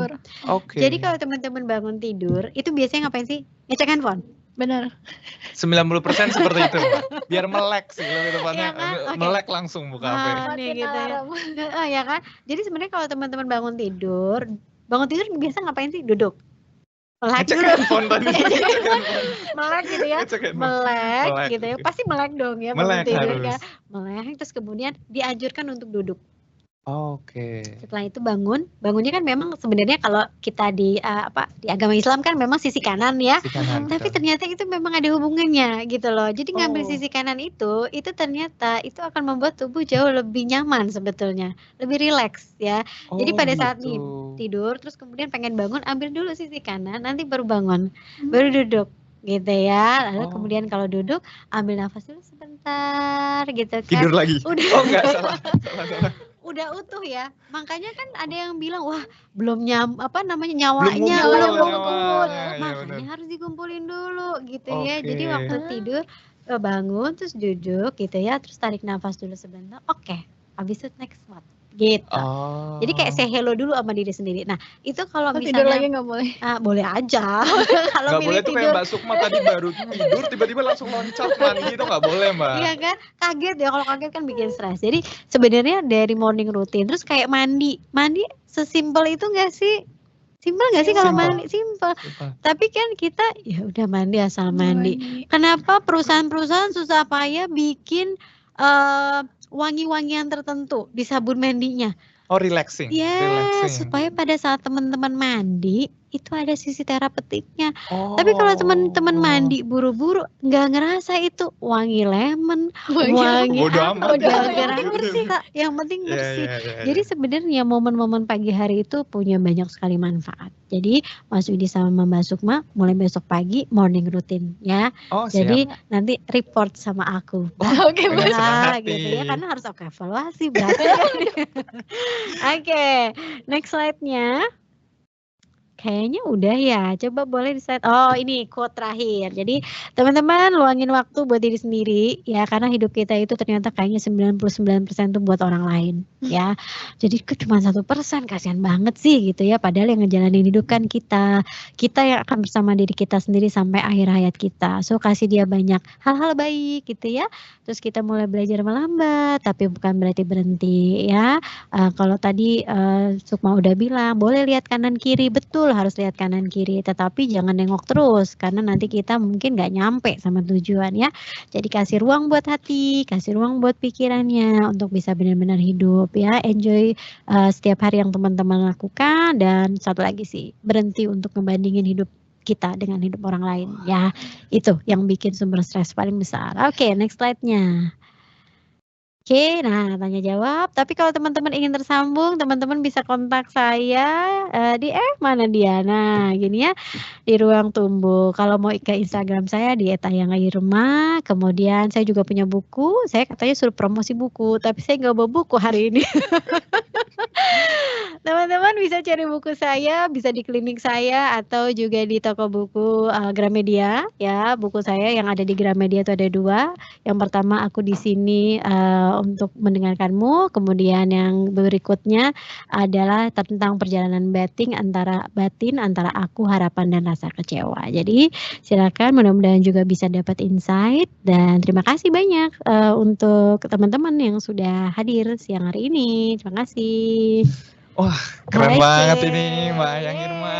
Yeay. Tadi tuh saya sampai terkesima beberapa kali tuh kayak, Oke. oh bener banget nih yang diomongin Mbak Ayang ya. Tertampar-tampar gitu enggak Iya. ya? Wow. Salah satu yang paling bukti nyatanya adalah kunci untuk awet muda itu adalah tetap tenang gitu. Kayaknya Mbak Ayang Irma ini tetap awet muda karena tetap luar slow biasa ya. Jadi living saya gitu ya. adalah bukti hidup loh. Bisa ada nyatanya Iya, gitu. Jadi makanya. teman-teman kalau mau Iya, awet iya. muda kayak Mbak Ayang Irma tuh jadi kita nggak usah buru-buru. Iya. Bukan nggak buru-buru, tapi tetap menjaga Yes. pace kita masing-masing Sama satu lagi gitu sih, ya. aku tuh modelan yang nggak peduli misalnya nggak ngurusin hidupnya orang sih gitu ya. In any Oh. kind, terutama ya karena kalau praktik ya dong. Saya kan Oke. pekerjaannya ngurusin hidup orang Iya, gitu ya. mendengarkan orang gitu Mendengarkan ya. orang, Oke. membantu orang, tapi in daily life ya tadi jaga boundaries itu penting banget. Jadi tidak pernah Oh. memasukkan itu ke dalam hati. Jadi oke. Apa yang orang bilang gitu nggak Yes, peduli kalau gitu ya kalau misalnya itu terlalu. memang baik pasti ya Oh, kan, oke, kita akan kita coba untuk upgrade. Tapi kalau misalnya mencari-cari kesalahan ya kan, sementara kita kayak udah perform well gitu kan, udah Oke. ngejalanin ini on track ya, namanya manusia kan tidak sepenuhnya bisa suka sama kita gitu ya. Ya udah, kita jaga kita aja, kita nggak bisa kendalikan pikiran siapapun ya. Betul. Itu pokoknya kunci banget deh, kita nggak bisa kendaliin orang lain, tapi kita bisa kendaliin diri kita sendiri. Nggak bisa bikin seneng semua orang tadi, betul ya Mbak. Bener gitu. Berarti kalau kata Mbak Ayang barusan nggak baperan gitu ya. Yes. Kata anak zaman sekarang Ya, tuh jangan kamu baperan. anak zaman mana? Zaman saya milenial sih kebetulan, bukan Gen Z, jadi masih bisa ada pembelaan gitu. Oke, ya gitu. Ya jadi kayak Oke. gitu sih. Oke. Makasih banyak Mbak Ayang Sama-sama. Irma buat sharingnya 30 menit tadi, sangat insightful ya. Mulai dari A sampai Z, mulai dari kita teoritisnya sampai kita tadi diajarin cara bernafas. Kebetulan nih banyak banget teman-teman yang sudah mengajukan banyak pertanyaan Oke. Mbak Ayang. Jadi mungkin kita sebelum masuk ke pertanyaan, teman-teman semua, kita dari Growth Corner juga, kalau yang mau penasaran dengan Growth Corner nanti bisa kunjungin ke Instagramnya juga. Kita juga ada websitenya di www.growthcorner.petgain.co.id. Kemudian kita langsung ke sesi tanya jawab, boleh? Boleh. Sebentar, saya nyontek dulu. Oh, pertanyaannya ke WhatsApp kamu? Oh, enggak? Nyontek di Q&A-nya ada. Q&A-nya. Coba saya Oke. nyontek dulu nih, Oke. boleh ya? Oke. Ini yang muncul di saya ada dari Mas Akmal Bilhak nih, dari Oke. PGN. Dalam era modern yang penuh dengan tuntutan, bagaimana kita bisa memulai mempraktikkan filosofi melambat? Sedangkan tuntutan ini semakin tinggi tanpa merasa tertinggal. Yes, Jadi oke. kayak mungkin maksudnya dia tuh kayak kok yang lain pada lari, kita kayak Jalan doang. Jalan. Iya, Iya. lagi Yang rapat. lain udah maraton 42, kita baru 5 kilo, gitu ya kan. gitu. Tapi nyampe nggak biasanya? Yang satu 42, yang satu 5, sama-sama nyampe kan? Nyampe kan? Cuman waktunya kan beda. Betul. Tapi kan sekarang intinya adalah yang mau dicapai apa gitu kan, gini. Memang hidup itu harus ada tuntutan ya, karena kalau nggak seperti itu kadang-kadang juga nggak memotivasi kita gitu ya. Itu yang membuat kita oke, apa nih yang harus kita lakukan. Nah, sekarang yang paling penting adalah kita nggak bisa kendalikan tuntutan tadi. Cuman kadang-kadang tuntutan ada, kitanya overthinking. Nah, itu yang sering jadi masalah gitu. Terus Kitanya jadi stres gitu kan. Jadi tuntutan tuh selalu ada, pekerjaan ya kan, dari keluarga ya. Bahkan kalau nanti teman-teman sudah punya anak, dari anak juga ada tuntutannya. Yang penting dilakukan adalah oke, ini ada tuntutan, terus sekarang apa sih saya tuh punya sumber daya apa sebagai human ya kan, kita manusia punya sumber daya apa. Apakah ini realistis untuk kita capai atau tidak ya. Makanya ini Mas Widi, buku kedua aku tuh tentang merangkul harapan dan rasa kecewa gitu, karena antara harapan dan rasa kecewa, karena kebanyakan kasus-kasus aku tuh terjadi karena ada banyak ekspektasi atau tuntutan yang tidak sesuai sama realita, yang sebetulnya dia tuh kapasitasnya nggak di situ gitu. Berarti Oke. kan kita kalau memang ada tuntutan di dalam kehidupan, ya tadi aku modelannya tulis, saya modelannya memang journaling gitu. Kenapa demikian? Itu seringkali semua ada di dalam kepalanya teman-teman, di dalam pikiran. Sementara pikiran itu kan very abstrak banget. Iya. Jadi tolong dituliskan apa saja sebetulnya To-do list challenge-nya. gitu ya. Betul, challenge-nya apa aja? Oke. Tuntutannya apa? Tuntutannya Lebih ke apa? menyadari kemampuan sendiri gitu ya. Benar. Jadi gini, tuntutannya apa? Terus sumbernya dari mana? Tuntutan itu apakah pekerjaan, keluarga, terus kemudian sumber daya kita apa? Untuk bisa menyelesaikan itu. Oke. Ya, itu penting banget buat teman-teman yang saat ini memang banyak yang kewalahan sama tuntutan. Nah, itu Oke. sebetulnya udah langkah pertama untuk melambat. Itu Oh. sebenarnya ketika teman-teman nulis dan teman-teman kemudian memetakan, itu sebenarnya sedang belajar untuk melambat karena mencoba untuk clustering. Oke, berarti yang ini tuh bisa nanti, yang ini tuh Prioritasisasi, prioritas. ya, oke. Oh, yang ini bisa didelegasikan gitu kan. Oke. Terus jangan-jangan kitanya sendiri yang berpacu sama diri sendiri. Mungkin orang lain ya biasa Ekspektasi iya. kita ya. Iya, orang lain mungkin ya biasa-biasa aja, cuman kitanya. Nah, sekarang paling penting adalah cek dulu ke diri sendiri dengan tuntutan tadi apa sebenarnya yang paling bikin kita jadinya frustrasi sama tuntutan itu. Ya, terus kemudian melambat itu kan tadi bukan berarti teman-teman tuh berhenti, enggak. Teman-teman tetap ngelakuin, hanya saja dikelola gitu. Kelolanya apa? Pertama, ketenangan pikiran. Ketenangan pikiran dari mana? Dari nafas tadi. Kalau kita nggak bisa mengatur nafas kita yang akan mengendalikan kita. Kita jadi kayak sesek, Buru-buru gitu juga buru-buru. kesannya ya. Iya, Jadi iya. pendek-pendek kan. Nah, itu yang bikin kita jadinya frustrasi pada saat ada tuntutan.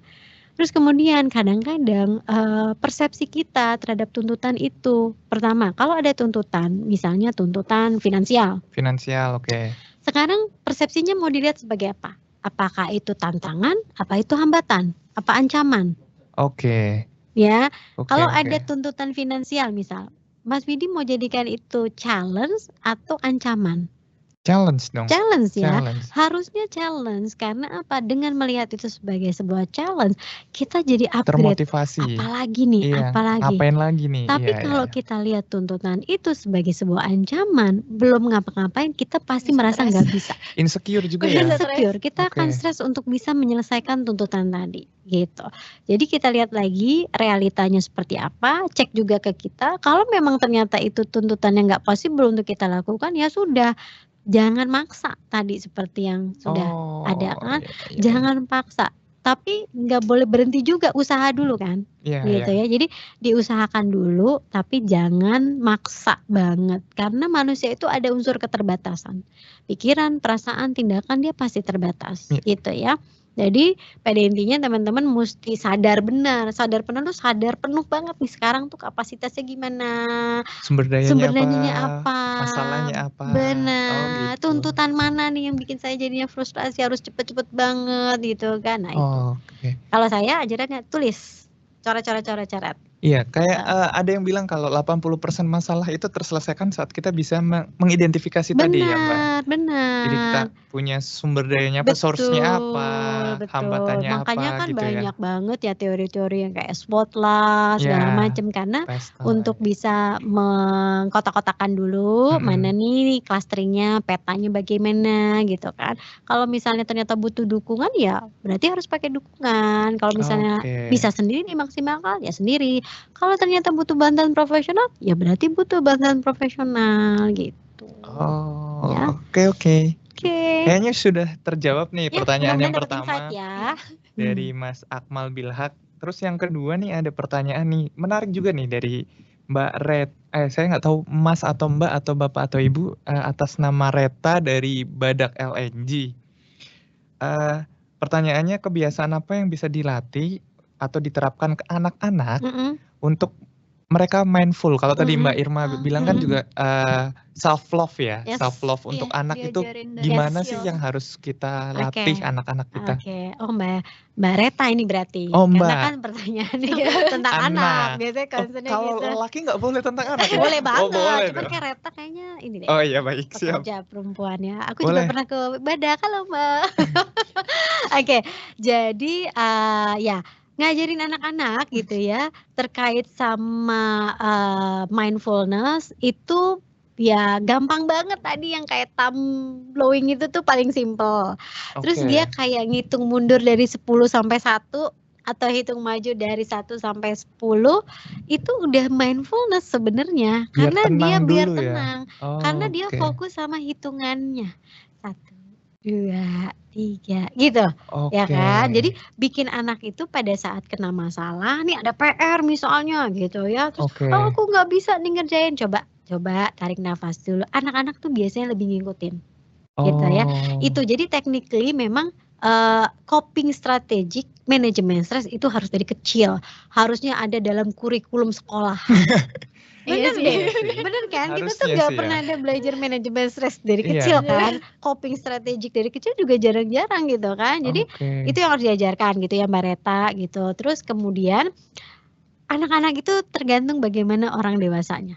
Jangan ngarepin anaknya bisa fokus, Oh. tenang. Kalau orang-orang dewasa di sekitarnya itu Dicontohin dulu. gelisah, panikan, ya kan? Oke. Kayak pengen buru-buru, itu sulit buat mereka. Oke. Karena children see, children do. Mereka akan ngelakuin apa yang paling sering dia lihat. Ada yang namanya Oh. mirror neuron, Mbak. Jadi mirror neuron itu ya Mbak Reta ya, sarafnya bercermin dari apa yang paling sering dia lihat. Ya, jadi kalau mau anak tuh tenang, anak belajar tentang dirinya sendiri, dia akan replika dari orang tuanya. Ya, terus kemudian ketenangan orang tua atau cara orang tua mengatasi masalah itu akan direplika sama anaknya. Ya, terus kemudian ajarin anak juga misalnya untuk self love tuh apa? Pertama ajarin dia untuk bantu dirinya sendiri merawat dirinya, dia mandi sendiri ya, sikat gigi, terus kemudian tahu nih alat-alat tulisnya itu sebenarnya udah unsur dari self love ya, ngajarin dia untuk ngerti dirinya sendiri. Next berikutnya tentang self love itu kan juga berhubungan dengan orang lain ya. Jadi kayak misalnya diajarin anaknya ke sekolahan, kakak ini ada cake gitu ya, kamu bagi sama teman kamu gitu ya, tapi sisihkan dulu untukmu. Nah kuncinya itu, kakak ini mami beliin cake segini gitu ya, bawa ke sekolah bagi temanmu. Tapi saat kamu akan membagi ke temanmu, sisihkan dulu untukmu. Itu pertama kata Oke. kuncinya. Sehingga dia tahu bahwa dirinya harus didahulukan dulu, baru dia nanti berbagi. Karena kalau nggak seperti itu nanti habis kan. Habis, Misalnya yang dapat. bagi-bagi terus dia kepengen. Oh. Nggak ada. Gitu ya. Jadi dia jadi sebel sama dirinya sendiri. Nah, jadi kayak gitu ya. Sama halnya dengan kayak kita di rumah juga ya, berkeluarga ya sama gitu ya. Ini ada seperti ini. Nah, ini ibu sisihkan buat ibu ya. Kakak ini misalnya. Itu udah cara untuk ngajarin anak. Gitu ya. Semoga bisa kasih insight buat Mbak Reta. Mbak Reta sudah terjawab kayaknya ya Mbak, buat mendidik anak usia kecil, Yes. bagaimana mereka mindfulness, terus self love, Ya. sudah sangat terjawab kayaknya. Saya lanjut pertanyaan selanjutnya, Boleh, Mbak. ya. Ini nggak ada yang bertanya sama Sukma. Ini Ada kayaknya Mbak Ayang ini menarik atensinya luar biasa banget nih, banyak yang nanya. Kamu lengkapin dong berdasarkan buku. Iya. Ya, lengkapin. Boleh Kayaknya nanti udah nih, lengkap banget. Udah lengkap. Oke. Ini yang ketiga nih ada nih dari Mbak Tias PPN. Bagaimana sarannya mengurangi multitasking sedangkan pekerjaan yang lagi banyak banget? Kan kayak mungkin deadline-nya 9.10, 9.20 sudah ada deadline lagi gitu. Sedangkan Pendek-pendek ya iya, waktunya. bagaimana cara mengurangi multitasking-nya tersebut? Kedua,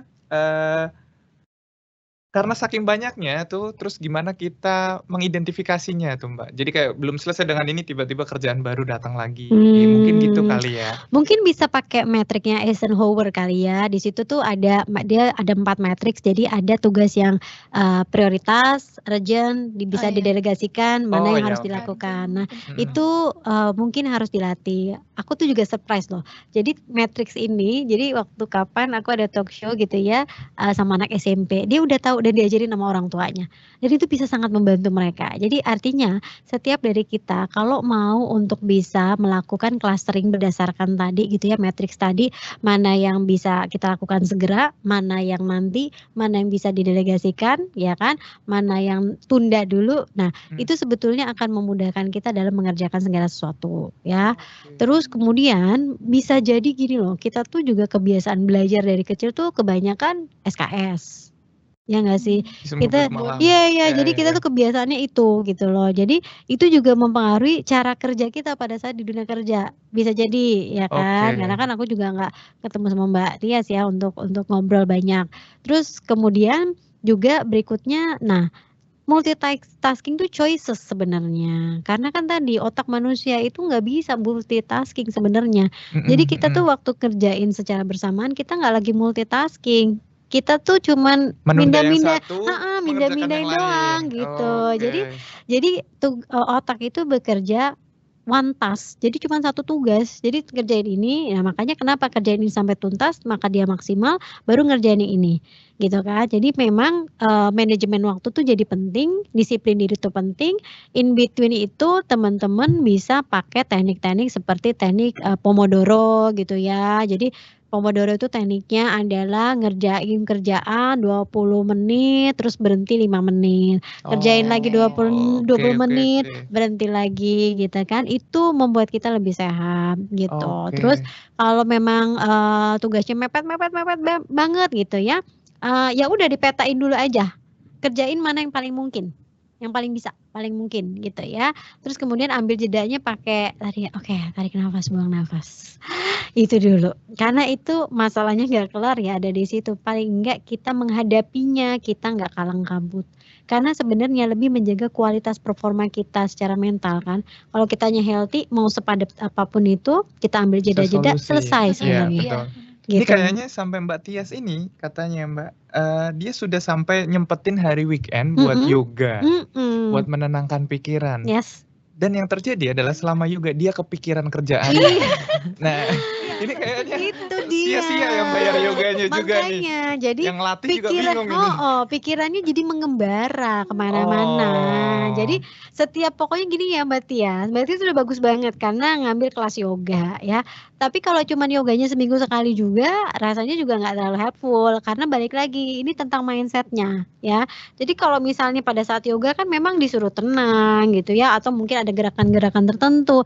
Nah tapi kalau pikirannya itu mengembara ke sana kemari gitu ya kayak si monkey main tadi, nggak efektif juga, badannya tuh nggak akan terima apa-apa gitu ya, cuman sekedar ngerjain kerjaan yoga aja tapi nggak badannya di ngapa-ngapain. situ, pikirannya masih cemas dengan pekerjaan kemana tadi. gitu ya, padahal justru momen itu ya Mbak Tias tuh memang harus ambil waktu banget.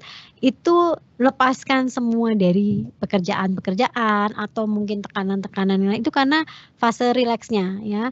Kalau di daily life tiap hari gitu kan ya udah duduk di kursi kerjanya aja tapi merem sebentar ambil nafas gitu ya, tarik nafas itu aja udah bisa gitu. Jadi intinya adalah teman-teman yang punya badan, yang punya pikiran itu harus cari waktu untuk bisa mengosongkan pikiran supaya tetap dalam ketenangan tadi gitu ya. Jadi supaya kita sinkron, pikiran kita sinkron, hati kita sinkron, fisik kita sinkron, semuanya jadi satu kesatukan. Gitu. Tapi ini penasaran ya, Mbak, penasaran menenangkan pikiran misalkan di meja kerja, menenangkan pikiran 5 menit, 10 menit. Bagaimana kita bisa fokus menenangkan pikiran tapi tidak bablas tidur atau gimana gitu ya, Mbak? Karena banyak yang terjadi. Teman-teman saya juga bilang gitu, saya tuh kalau yoga malah tidur gitu. Justru nggak apa-apa, justru bagus. gitu. Kalau yoga tuh kalau kita lagi dalam keadaan rileks kita tidur, berarti itu bagus, memang deep banget. Relax. Kalau kerja nggak boleh kan? Nah, kalau misalnya teman-teman ngambil waktu mau rileks gitu. Oh, oke. Baik, siap. Gitu ya. Jadi kalau misalnya mau ngambil jeda nih lagi kerja ya kan. Oke, 5 menit ya gitu ya. Tapi 5 menit ternyata kita deep sleep ya nggak apa-apa. Nggak ada masalah. Masalahnya di mana? Nggak ada kan? Menenangkan diri untuk merilekskan itu kalaupun kita ketiduran itu tidak ada masalah. Nggak ada masalah gitu. Berarti harus dicek lagi, jangan-jangan kualitas tidur saya di malam hari itu memang kurang. Jangan-jangan saya cuma tidurnya 3 jam, jangan-jangan saya cuma tidurnya 2,5 jam, sisanya saya main handphone atau saya overthinking gitu overthinking kan. sih anak zaman sekarang. Nah, jadi ya tadi kalau misalnya ada waktu, coba ambil waktu, kalau di akhirnya tidur ya nggak ada masalah gitu kan. Gitu. Tapi asal nggak lagi rapat ya Bapak Ibu ya, itu tolong digarisbawahi ya. yang lagi Makanya mendengarkan, jadi Mas jangan Widi, ya. makanya ada yang namanya mindful meeting. Oh, mindful Gimana meeting. tuh, Mbak? Ada, mindful meeting itu sebelum kita meeting, kita ambil waktu dulu untuk diri kita sendiri, tarik nafas, buang nafas, dan kita memikirkan nanti pada saat meeting apa yang sekiranya saya lakukan, gitu kan. Oh, oke. Terus udah gitu kan, supaya nanti pada saat meeting dia jadi lebih fokus Dan tidak sebenarnya. tidur Dan pas tidak meeting. Oh, iya benar. tidur. Oke. Biasanya kalau tidur itu karena kurang tidur sih. Gitu. Coba ya cek lagi waktu tidurnya gitu kan. Oke, saya lanjut nih, kayaknya ada pertanyaan juga nih buat Mbak Sukma sekarang nih. Nah, Dari namanya sih kayaknya cewek ya, Mbak Mela Septina dari RTC EPN. Saya pernah berdiskusi dengan salah satu teman yang memang lumayan, yang memang lumayan pandai dalam mengelola emosi. Beliau berkata bahwa cara paling ampuh untuk menerima semua perasaan yang terjadi di kita adalah dengan cara kita memikirkan bahwa diri kita bukanlah pusat dunia atau alam semesta. Ini kayaknya di bukunya banget nih, Iya, bukunya bener. Henim nih. Sehingga apapun yang kita rasa gak akan mempengaruhi banyak hal di dunia. Dunia akan tetap berjalan. Nah, ini kalau dari sudut pandang di bukunya nih gimana nih, Mbak? Iya. Jadi kalau di bukunya itu kalau misalnya ada masalah gitu kan, kalau misalnya nih di cup kecil gini ditaruh ke sini, nih diibaratin kayak hati kita.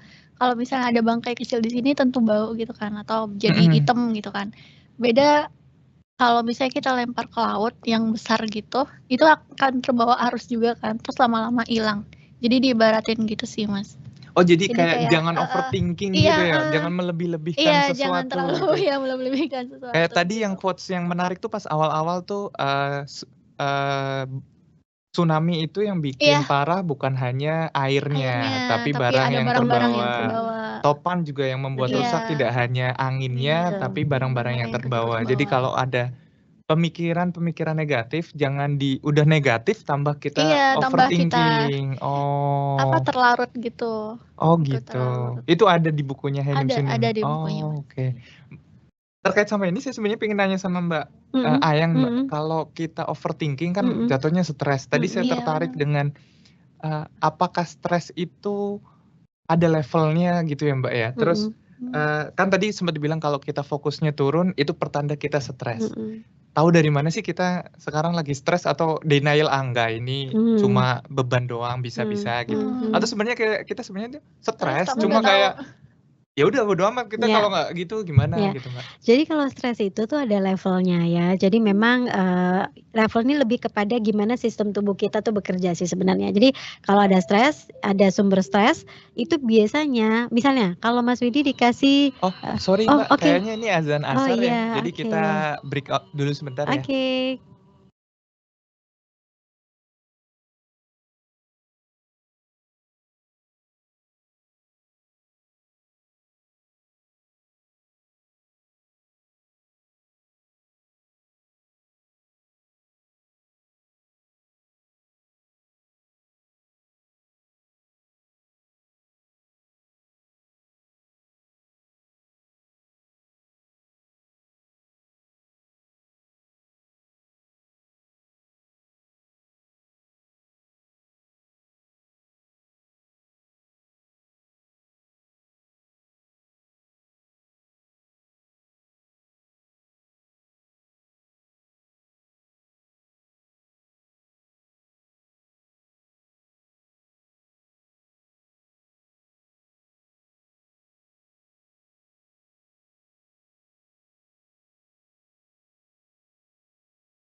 Ya, terima kasih. Tadi maaf kita break dulu karena ada azan asar.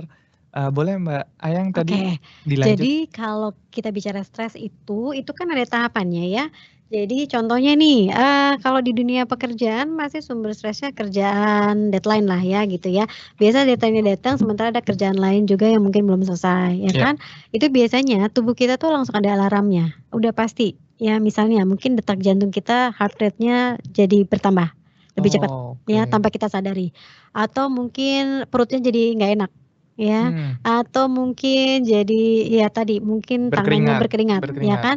Jadi setiap ada stres itu badan langsung ada alarm. Oh, kayak Nah, kita nervous gitu ya? nervous itu sebetulnya alarm. Oh, Jadi oke. tubuh itu pasti ada alarm. Jadi kalau ada stres yang muncul pasti tubuhnya ada alarm. Nah, jadi kalau, alarmnya misalnya oke jadi deg-degan gitu ya, kayak misalnya mungkin Mas Widi tadi mau open gitu ya, itu kan stresnya adalah gimana ngadepin audiens atau ngebuka ini Iya. karena nanti supaya lancar gitu ya. Iya.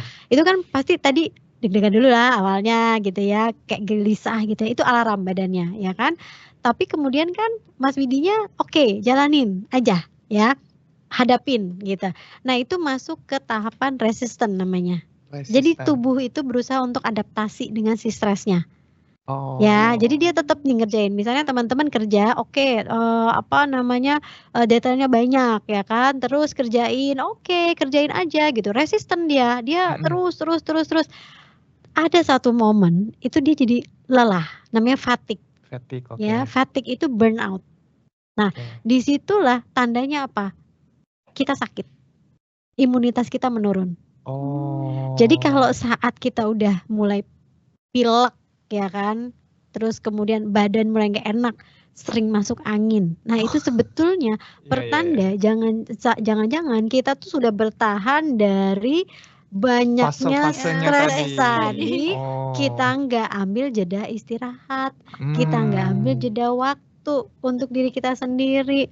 Akhirnya tadi si burnout sama fatigue tadi, nggak cuman fisik yang jadinya capek, tapi secara emosional pun kita jadinya sensitif. Betul. Jadi gampang marah. Nah, jadi itu levelnya. Emosionalnya Jadi ya. teman-teman setiap ada stres itu sudah pasti levelingnya begitu ya. Jadi pada saat kita resisten itulah sebetulnya kita diharapkan untuk ambil jeda waktu istirahat. Ya, ambil jeda waktu istirahat tuh ya tadi slow bentar gitu ya, oke ya istirahat gitu. Jadi jangan terus-terusan karena tubuh ini ada kapasitasnya. Dia ada sistem yang membuat dia bertahan. Nah, biasanya imunitas tuh akan menurun ketika kita sudah melebihi resistensi tadi. Gitu. Jadi tubuhnya udah nggak bisa bereaksi ya. Terus biasanya itu juga ditandai dengan banyak hal. Ada perubahan emosi ya kan, jadi lebih sensitif, gampang marah, gampang tersinggung. Perubahan pikiran, pikirannya itu jadi negatif. Netting terus ya, terus. Yes, negatif dia jadinya misalnya gitu ya, dia jadi ke orang lain, dia jadi pikiran negatif, ke diri sendiri, dia Jadi serba jadi salah serba gitu ya? salah, dia ke diri sendiri juga Iya. jadi, kok gue nggak bisa ya ngerjain misalnya gitu kan udah negatif ke diri sendiri. Kemudian dari segi perilaku bisa jadi gitu ya berubah, misalnya dia, banting. Oh, behavior-nya. Behavior, banting pintu, masuk ke tempat meeting Jadi gitu kalau udah kan. burnout itu sebenarnya udah telat ngambil jeda, Mbak. Betul, jadi kalau burnout itu adalah stres yang kronis karena sudah berkepanjangan dia, stres yang tidak diantisipasi, akhirnya burnout namanya. Oke. Jadi burnout itu tuh memang ini stres levelnya sampai burnout ya. Makanya sebelum jadi burnout di tengah-tengah tuh harus ada intervensi. Take a break Ya, sebentar. salah satunya, relax. oke ambil nafas dulu deh, oke ini banyak banget nih kerjaan nih, oke ambil nafas, dengerin lagu gitu kan, terus nonton drakor atau apapun yang bisa dilakukan. Intinya adalah untuk meningkatkan hormon bahagia.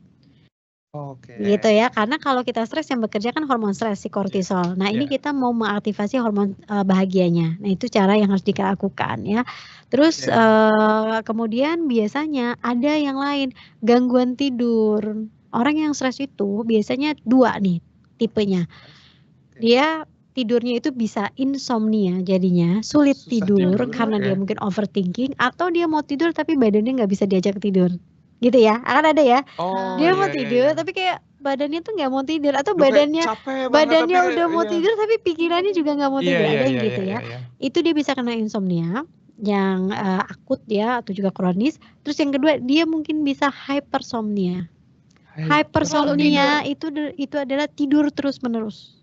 Oh, hibernasi gitu ya? Bukan hibernasi kan kadang-kadang kita ngelakuin secara sadar ya. Oh, Oke, buat istirahat. Ini oke. dia bener-bener karena dia stres, dia tidur dalam durasi waktu yang lama. Tanpa disadari? Tanpa disadari.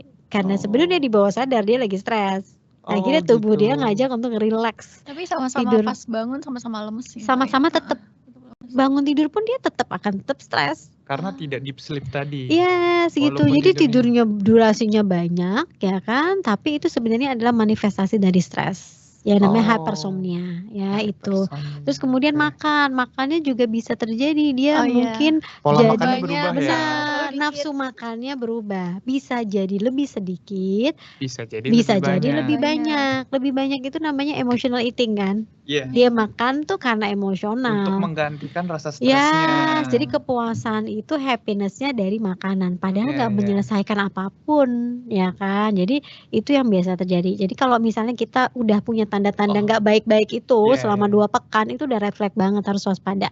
Harus ada tindakan intervensi terapi mandiri paling nggak yang kita lakukan, ya. Jadi, wah ini udah nggak bener nih, Iya, gitu iya. ya. Atau jangan denial deh, karena namanya perasaan itu selalu valid. Jadi Oh, gitu. badan kita nih Iya, Mas iya, Widi, iya. badan kita, tubuh kita itu merekam semua bentuk emosi. Merekam semua bentuk emosi, sedih, senang, takut, gelisah, segala macam itu direkam sama tubuh. Oh, gitu. Makanya kenapa kalau kita punya emosi negatif banyak gitu ya, itu bisa kenanya di perut. Ya kan? Asam lambung Asam naik. lambung naik atau di sini di pundak, di kepala. Karena ya tadi, ya Bebannya kan? seolah-olah gitu ya? Yes, gitu ya. Jadi makanya maksimalkan pengalaman-pengalaman positif, emosi-emosi positif gitu. Supaya sebenarnya rekaman emosinya positif semua di badan gitu kan. Oh, saya baru tahu kalau ternyata tubuh itu merekam emosi gitu. Jadi pengalaman-pengalaman yang kita rasakan itu direkam tanpa dia tahu itu emosi itu pengalaman baik atau buruk. Oh, gitu. Jadi terima, ya kan kita happy, ya udah direkam dong. Kalau Iya, iya. misalnya kita sedih, direkam. Tanpa dia tahu itu sebenarnya pengalaman apa. Jadi rekaman emosi itu yang Jadi kalau ada. semakin banyak kita merasa sedih ataupun merasa lagi stres, tubuh akan merekam kesedihan itu. Oh, Lama-lama gitu. imunitasnya menurun kan. Oh, jadi kerja. Yes, kerja sebel gitu kan. Tipes Iya, gitu. bisa. Oh iya, Bisa, Kan karena banyak udah gitu nggak ya. nafsu makan juga kan Iya. biasanya. Nah itu, jadi memang semua tuh ada relasinya gitu. Oke. Ya, oke. Terima kasih Mbak Ya. Ayang Irma. Ini kayaknya masih ada beberapa pertanyaan. Bentar, saya nyontek lagi Boleh. ya? Oke. Sekarang kita tanya dari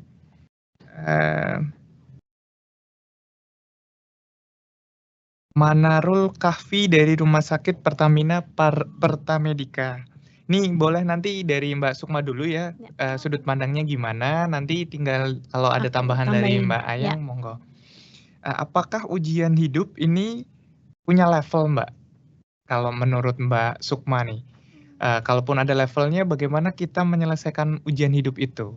Apakah harus diselesaikan sekarang, ataukah bagaimana? Kemudian, kalau misalkan kita lagi menjalani sebuah ujian hidup, tiba-tiba ada ujian hidup yang lain, itu kita harus gimana gitu? Monggo Mbak, kalau dari setelah membaca Henim Sunim ini kayaknya dia udahlah tenang, hidup itu pasti berjalan. Kan soalnya ada kecerdasan spiritualnya kan. Iya, kan dia tadinya biksu juga ya? Iya benar Mas. Boleh, monggo Mbak. Iya, sebenarnya pertanyaannya agak sulit ya. Pertanyaannya berat. Salahin ini yang hanya ya, Manarul Kahfi nih pokoknya nanti ya. Pertanyaannya berat banget tuh, deep banget. Apakah ujian hidup ada levelnya? Kalau menurut saya sih ada ya. Soalnya kalau misalnya dari kecil itu kan ujian hidupnya beda lagi, terus nanti pas sudah gede ujian hidupnya ada beda lagi gitu kan. Dan pegangan hidup kalau di dalam buku ini sih yang pertama tadi ya ngambil jeda dulu, deskripsiin dulu, petakan dulu ujian hidupnya apa segala macamnya. Yang penting jangan panik dulu. Setelah jangan panik itu mungkin kita baru bisa menyelesaikan ujian hidup kita satu persatu gitu sih. Terus yang paling penting sih kecerdasan spiritualnya juga. Cerdas spiritual Iya, ya. mendekatkan diri ke Tuhan gitu sih. Iya. Mungkin ada tambahan dari Mbak Ayang. Iya sih. Iya, pertanyaannya sangat berat sekali. Berat sekali. Tadi kalau saya masih levelnya tingkatan stres ya. Yes. Kalau ini ada tingkatan Tingkatan ujian ujian hidup. Aduh. Oke, ujian hidup ya. Ada tuh kalau di psikologi tuh ada yang namanya self compassion ya. Self compassion itu adalah gimana seseorang itu punya welas asih ke diri sendiri dengan memaknai bahwa setiap orang itu di dunia ini pasti punya ujiannya masing-masing. Dan aku sangat percaya Tuhan itu memberikan ujian sesuai dengan kemampuan kita gitu. Ujiannya Sukma, ujiannya Mas Widi itu akan beda dengan ujian aku gitu ya. Dan setiap orang juga punya kemampuan alaminya sebenarnya. Jadi kita tuh sebenarnya Tuhan tuh udah baik banget, kita dikasih seperangkat akal sehat untuk bisa menyelesaikan itu. Hanya saja memang ada yang terlatih, ada yang tidak terlatih. Jadi kalau kita bicara ujian manusia, balik lagi apapun bentuk ujiannya yang kita hadapi, kita meyakini bahwa ini sebetulnya adalah cara Tuhan untuk bisa membuat kita tahu benar gitu. Kita tuh punya kekuatan apa ya.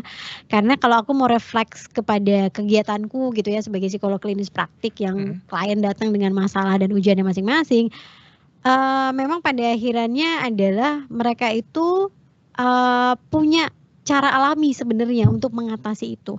Hanya kadang-kadang mereka butuh validasi dari orang-orang tertentu ya, dari profesional gitu. Udah ada nih sebenarnya tapi how to-nya bingung gitu ya. Perlu diyakinkan gitu ya.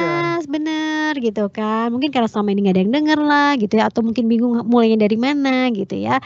Jadi pada intinya adalah ujian hidup itu bagian dari self compassion. Yang paling penting adalah teman-teman harus tetap menyayangi diri sendiri. Apapun itu bentuk ujiannya, ini adalah bagian hidup yang bertahap sampai teman-teman nanti mencapai makna hidup yang lebih tinggi gitu. Karena tiap orang tuh harus punya why-nya untuk menjalani hidup kan. Dan setiap kita punya why-nya pasti tiap itu juga ada challenge-nya lah. Ada juga, tujuannya, ada ujiannya juga. Betul. Ya kan. Jadi kalau levelnya ujian ini udah kelar, ya pasti dikasih ujian yang berikutnya lah gitu. Nggak mungkin ya sesantai itu gitu kan. Terus atau kita ngelihat, kita ngelihat kehidupan orang lain yang kelihatannya wow keren banget ya, tapi kita nggak pernah tahu sebenarnya Tuhan udah ambil apa dari dia. Tuhan tuh udah kasih ujian apa dari dia. Karena yang kita lihat adalah hal-hal yang tampak kasat mata saja selama ini, tapi deep dalam banget personal things-nya kadang-kadang kita nggak pernah tahu. Nah gitu sih. Rumput tetangga selalu lebih hijau ya Pak. Betul, padahal dia nggak tahu mungkin itu rumput sintetik mungkin. Iya kan, Iya, nyiraminnya sehari berapa kali nggak pernah tahu. Dia nggak tahu pupuknya apa, ya kan. Benar. Oke, kayaknya sudah terjawab ya Mas. Tadi Manarul Kafi dari Pertamedika. Aku mau nanya deh ke Mbak Ayang. Boleh Mbak. Mbak Ayang kan sering denger ini ya, apa masalah hidup orang lain. Itu bener. Sering ke ini gak sih, sering pusing juga gak sih, kayak masalah hidup kita udah banyak. Terus salah satu pekerjaanku adalah mendengarkan keluhan orang. Jadi ya udah, makanya kenapa kita tuh waktu kuliah kan diajarkan ya untuk yang namanya boundaries dan supaya nggak transference ya. Jadi supaya nggak jadi transfer emosi negatif gitu. Nah, yang aku lakukan adalah Mbak Sukma biasanya pertama itu membatasi jumlah klien. Jadi dalam per hari aku tidak akan mengambil klien dengan jumlah misal nih yang daily sekarang lebih dari 4 orang karena kali aja 4 orang dikali sekian hari ya kan, satu klien itu 1 jam kurang lebih atau 90 menit dikalikan sekian-sekian berapa ribu masalah orang yang aku dengarkan ya. Jadi kita yang paling tahu ini kayaknya hanya cukup di sini. Terus kemudian keluar dari ruang praktek. Sudah keluar, artinya saya tidak lagi memikirkan permasalahan itu, tapi saya mendapatkan insight dari situ, gitu. Relate, jadi insightful. Permasalahan ini seperti ini. Ada ya, yang ada loh seorang ibu yang begini, ada loh seorang ayah yang seperti ini, ada loh anak yang kayak gini. Jadi kita jadi dapat insight yang banyak dari permasalahan mereka, ya kan?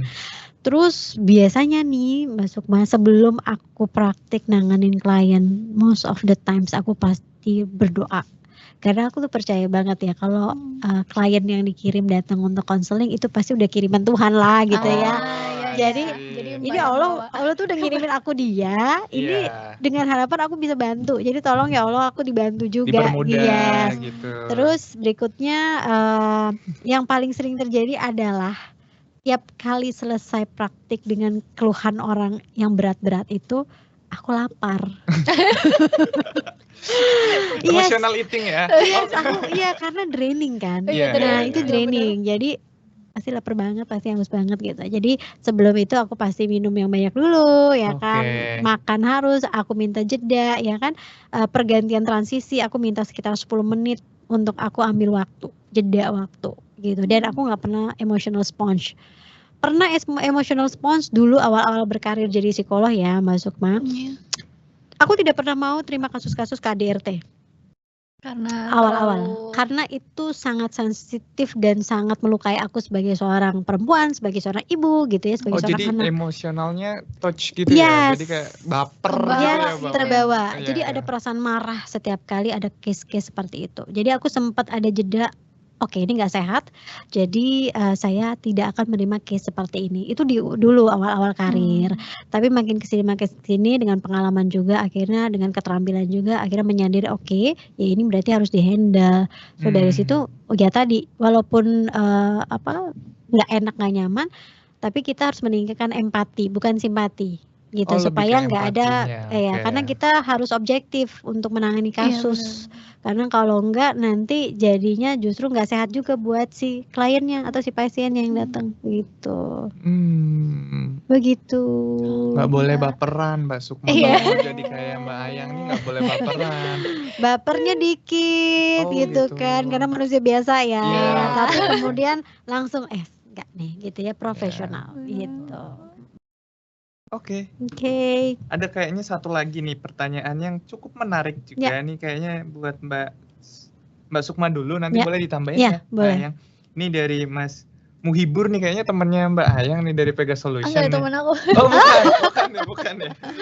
Jika menurut buku tersebut, bagaimana cara mengontrol emosi dari orang-orang yang suka melampiaskan masalahnya sendiri ke lingkungan sekitarnya. Terus kayak ngerasa gue tuh paling menyedihkan lah. Ya si paling menyedihkan dan si paling menderita. Daripada gue kan suka gitu, suka banding-bandingin. Toxic positivity namanya. Iya.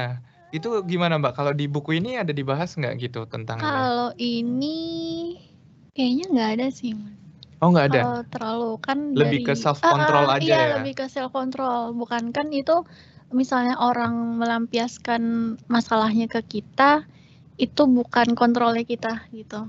Jadi kayak walaupun gimana misalkan gini Mbak, kayak Mbak dikasih tugas A gitu, terus tiba-tiba iya nih cerita ke temennya, aku dapat tugas A lo parah, padahal masih ada tugas B, C, D, E gitu.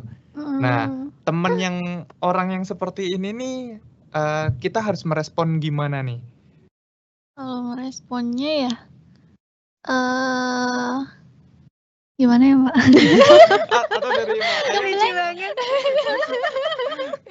Yang dari toxic positivity gimana tuh Mbak? Iya, jadi emang tuh banyak banget tuh kayak misalnya kita di kehidupan sehari-hari ya, misalnya kita punya masalah atau ada orang punya masalah, terus seringkali kita nih orang yang mendengarkan atau yang di situ POV-nya tuh dari kita gitu, kayak alah lu gitu doang gitu kan, ada orang lain yang lebih susah tahu gitu kan, terus lalu gitu doang, gue dulu gitu kan, kayak kau mendang-mending ya. Iya, kau mendingan lo angin lalu daripada aja gue gitu.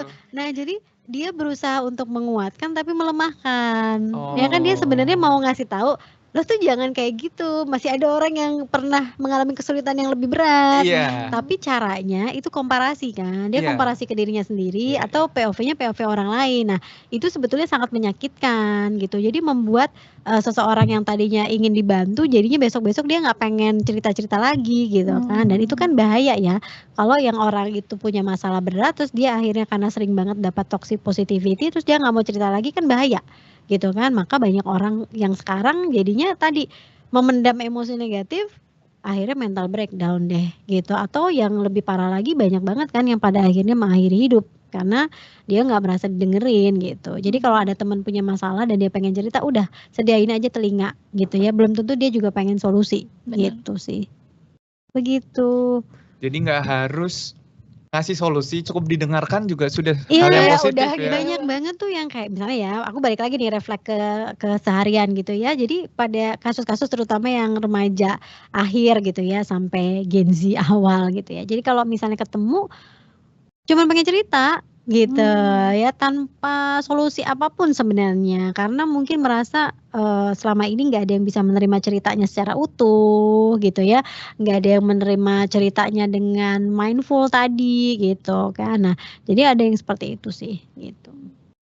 Oke, Mm-mm. jadi daripada komentarin mendingan ini mending ya udah dengerin aja Nah, gitu. itu apa yang bisa saya dengarkan. Iya. Lalu sesudah itu ya udah setelah dengerin action berikutnya, kamu mau aku kasih solusi atau cukup aku dengerin? Boleh nggak aku kasih saran gitu. Jadi Saran selalu ya, bukan membandingkan iya ya. selalu Oke. harus ada concern.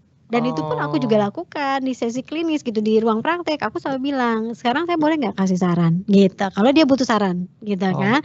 Kalau Terus cuma adalah pengen cerita ya udah. iya udah, jadi saya gitu cuman ya. reflect. Jadi aku tuh cuman nge-reflect aja ceritanya dia, ya kita reflect gitu ya. Misal aduh Mbak tuh saya sedih banget ABCD suami saya selingkuh lalala segala macem gitu kan. Oke, jadi kita reflect emosinya, kita reflect ceritanya gitu kan. Nanti kalau terakhir apakah memang butuh untuk Saran, kamu mau saya kasih saran nggak gitu ya, atau memang ini nextnya harus ketemu lagi sama saya. Jadi manusia tuh satu sih memang seneng didengerin gitu. Senang Itu aja. cerita juga. Seneng cerita gitu kan, seneng dinotis, seneng divalidasi, attention gitu ya. Karena kita nggak pernah tahu dulu dia hidup dengan orang tuanya seperti apa. Gitu karena bisa jadi itu ada kebutuhan masa kecilnya dia nggak terpenuhi, kemudian manifestnya di masa sekarang. Ngaruh gitu. juga ya. Ngaruh. Selama itu ya. Iya, namanya respon jeda kan. Jadi ada mungkin sesuatu yang tidak terpenuhi di masa kecil dia, looping ya, melompat ke masa remaja, tetap nggak terselesaikan, lalu masuk ke fase dewasa. Nah, di dewasa dia mungkin jadi tipikal orang-orang yang mungkin kita lihat nih, kok kayaknya kepribadiannya aneh deh gitu. Gitu. Sangat berdampak ya walaupun sudah bertahun-tahun lamanya. Disitulah sebenarnya ketika kita ngadepin orang-orang yang seperti tadi, kita harus sadar utuh gitu. Jadi tidak melabel, tidak ngejudge, karena sebenarnya mungkin dia butuh disupport gitu. Jadi kayak gitu sih. Katanya sih yang keluar dari mulut dia itu yang tercermin di belakang gitu. Ya salah satunya sih gitu. Jadi gitu Mas Pidi. Oke. Sangat menjawab ya tadi ya semuanya. Jadi Mas Muhibur, terima kasih sudah bertanya. Ini kayaknya pertanyaan terakhir nih dari sebelum kita closing, ada dari Pega Solution juga, dari Mbak Devi nih. Agak panjang ya, saya baca dulu ya sebentar. Terima kasih. Kayaknya ini buat Mbak Sukma pertanyaannya. Terima kasih Mbak atas penjelasannya, sudah sangat insight-nya. Kemudian izin tanya nih, sering sekali kita mengabaikan aspek-aspek penting dan berharga dalam hidup karena sibuk memikirkan hal-hal masa lalu yang berlangsung begitu cepat namun sangat membekas. Jadi kita bikin overthinking, insecure, trauma, sampai pecah fokus gitu. Terus kalau menurut teori sih kita bisa tetap tenang dan belajar, namun pada praktiknya sulit nih mengabaikan hal-hal negatif trauma kayaknya gitu ya, lebih ke trauma yang muncul dari pikiran dan bagaimana cara kita mengontrol itu semua supaya tetap tenang dan positive thinking, dan sampai mana indikator wajar kita perlu konsul psikolog. Nanti itu kayaknya baru Mbak Irma. Jadi gimana sih kalau orang udah trauma tuh kayak kayaknya saya trauma makan nasi goreng gitu, nggak mau makan nasi goreng lagi gitu. Bisa loh, klienku ada yang trauma nasi kan, hobi nasi. Jadi nggak bisa makan. Oh gitu. Iya. Ya udah itu dulu deh. Oh iya. Jadi apa ya, jujur dulu kalau sekarang juga aku masih masih proses juga ya untuk menerima masa lalu segala macam. Terus ya itu tadi menurut buku ini ya berkesadaran di masa sekarang gitu. Jadi ya tidak melihat ke masa lalu ya sebagai pembelajaran aja gitu. Untuk ke psikolognya sih kalau misalnya dirasa emang dari dirinya emang nggak bisa lagi untuk untuk backup untuk naik lagi gitu, kayak bounce back jadi diri sendiri, ya udah mending ke psikolog aja gitu sih Mbak. Oke. Jadi, mungkin saya ulang buat Mbak Ayang ya kalau pertanyaannya. Jadi kayak, gimana cara kita, mengatasi trauma tadi ya, pasti ada berbekas tadi kayak Mbak Sukma bilang. Terus kapan sih kayaknya saya perlu psikolog atau, nggak perlu. Kadang kan orang mikir, "Ngapain sih gue ke psikolog, emang gue saya" gila. iya gitu. Iya, kalau gitu. nggak ke psikolog bentar lagi gila. Iya. Makanya Nah harus itu ke kapan tuh psikolog. indikator, Sebelum gila ya Mbak gitu. iya. Jangan, ya. Kadang kan orang ke rumah sakit juga kalau udah beneran Iya, tepar gitu, mereka nggak bener. preventif gitu Iya, kan. padahal udah ada warning sign-nya Iya. kan di badannya. Silakan, Mbak. Trauma itu pertama ya, teman-teman, trauma tidak bisa dihilangkan ya. Oke. Trauma Oh, itu gitu. pasti akan tetap ada ya. Membekas. Ya, segitu. Kayak misalnya kita luka atau apa ya, kadang-kadang tetap aja gitu ya, masih kelihatan samar-samar ya. Jadi trauma tetap ada. Maka yang kita lakukan adalah mengelola trauma tadi supaya tidak mengendalikan kehidupan kita ya. Jadi trauma release itu banyak sekali yang bisa dilakukan ya. Yang pertama mindset. Jadi kita mengubah mindset. Jadi yang dulu adalah dulu, yang dulu menjadikan saya sekarang, dan itu bisa jadi powerful. Jadi kalau dulu mungkin kita pernah terluka, ya itu kita bisa tadi kita switch itu sebagai salah satu bensin kita atau modalitas kita untuk bertahan hidup selanjutnya. But doesn't kill you make you stronger. Yes, makanya itu adalah lagunya kan. Iya, karena itu luka-lukanya justru itu jadi powerful banget buat dia ya. Terus kemudian yang kedua, kadang-kadang trauma itu muncul bisa beragam. Bisa dalam bentuk wangi-wangian tertentu. Sinar ya kan, tempat, anything ya. Makanan salah satunya, banyak banget gitu ya. Jadi kalaupun itu ada, kemudian kita harus ada di situ, maka kenapa tadi harus stop, jeda, ambil nafas supaya kita tidak bereaksi kepada si sumber stresnya tadi. Oh iya benar. Jangan Gitu. langsung Jangan lu nggak mau, nggak bisa gitu ya, segala macam gitu ya. Jadi ambil waktu dulu, rasanya ini nggak enak banget, kasih tahu badannya. Karena yang namanya emosi-emosi itu pertama dia harus diterima, dia harus dikenali, dia harus dihargai. Jadi kalau kita ngerasa sesuatu karena ada intrusive memory namanya. Intrusive memory itu adalah kenangan-kenangan yang lampau yang terjadi biasanya karena hubungannya sama trauma, gitu kan. Jadi ya udah, oke, ini nggak enak banget nih, gue kesel banget nih. Nggak apa-apa, itu dinotifikasi ya. Gue kesel banget deh gitu, kenapa sih harus ada dia gitu kan. Misalnya dia sebel sama seseorang karena traumatis ya kan. Ya udah, kita kelola kita. Kalau kita bisa flight, kita keluar ya kan, kita ubah respon, ubah perilaku kita, mungkin kita bisa pergi. Tapi kalau kita harus stay di situ, maka kita harus punya manajemen mengatasi tadi dengan mengubah responnya. Salah satunya salah satunya tadi kan, tarik nafas. Terus kemudian berikutnya, ini bukan tentang saya gitu kan, ini tentang dia. Perilaku dia tentang dia. Misalnya ketemu seseorang yang memang seringkali ya melukai orang lain lah, bicara kasar ya kan. Kalaupun ada muncul seperti itu bikin dia jadi trauma, balik lagi, ini bukan tentang saya, ini tentang dia. Jadi dia nggak menganggap itu sebagai sebuah ancaman gitu. Terus kemudian gimana caranya kalau kayaknya udah ngelakuin beberapa hal tadi masih muncul gitu ya, tandanya apa? Saat kita udah merasa terganggu sama semua hal yang kita coba kontrol. Ya, pikiran kita udah ajak kerjasama, tapi udah nggak bisa diatasi semua gitu ya. Kita udah coba tarik nafas, buang nafas, kita udah coba journaling, kita coba olahraga, makan yang benar, tapi ternyata kok nggak bisa juga. Berarti itu saatnya untuk ketemu sama ahli. Karena jangan-jangan ada sebuah treatment yang memang paling tepat untuk memulihkan dia dari persoalan dia di masa lalu. Gitu. Karena kadang-kadang juga ada beberapa jenis terapi gitu ya yang harus kita bawa dia tarik mundur dulu ke masa lalunya untuk tahu akar masalahnya di mana. Kayak kita lagi ngebersihin luka fisik aja. Luka fisik itu kan kalau mau diobatin kadang-kadang kita harus disobek dulu, lukanya diambil baru dijahit gitu ya. Kalau dijahit langsung kan lukanya masih di situ gitu ya. Ada sesuatu gitu kan. Itu kadang-kadang emang nggak enak, tapi itu adalah proses yang harus dilakukan sampai nanti dia pada titik saya bisa melanjutkan hidup. Gitu. Karena intinya adalah seseorang itu bisa bertahan melanjutkan hidup tetap positif, itu adalah sesuatu yang udah luar biasa. Tapi kalau itu masih dirasakan, harus ketemu psikolog, dan ke psikolog itu bukan aib, ke psikolog Nggak harus itu gila bukan dulu ya. Iya ke gitu. psikolog bukan aib, psikolog bukan tanda lemah, Iya, ya kan? oke. Sama halnya kayak kita ke dokter, Iya, ya iya, kan? Kalau kita ke benar-benar. dokter yang fisik tentu ya kita harus tahu dong obat mana yang paling pas, Iya, bukan benar. obat warungan. Iya, Kalau betul. kita sakit kepala kita sering beli di warungan, ya kan? Tapi ternyata sakit kepala kita karena ada sumber sakit yang lain, Menyebabkan sakit penyebab yang kepala, lain. Itu betul. yang kita cari tahu. Ya berarti ke psikolog gitu. Jadi jangan lupa bisa ke ruang tumbuh. Masuk, boleh.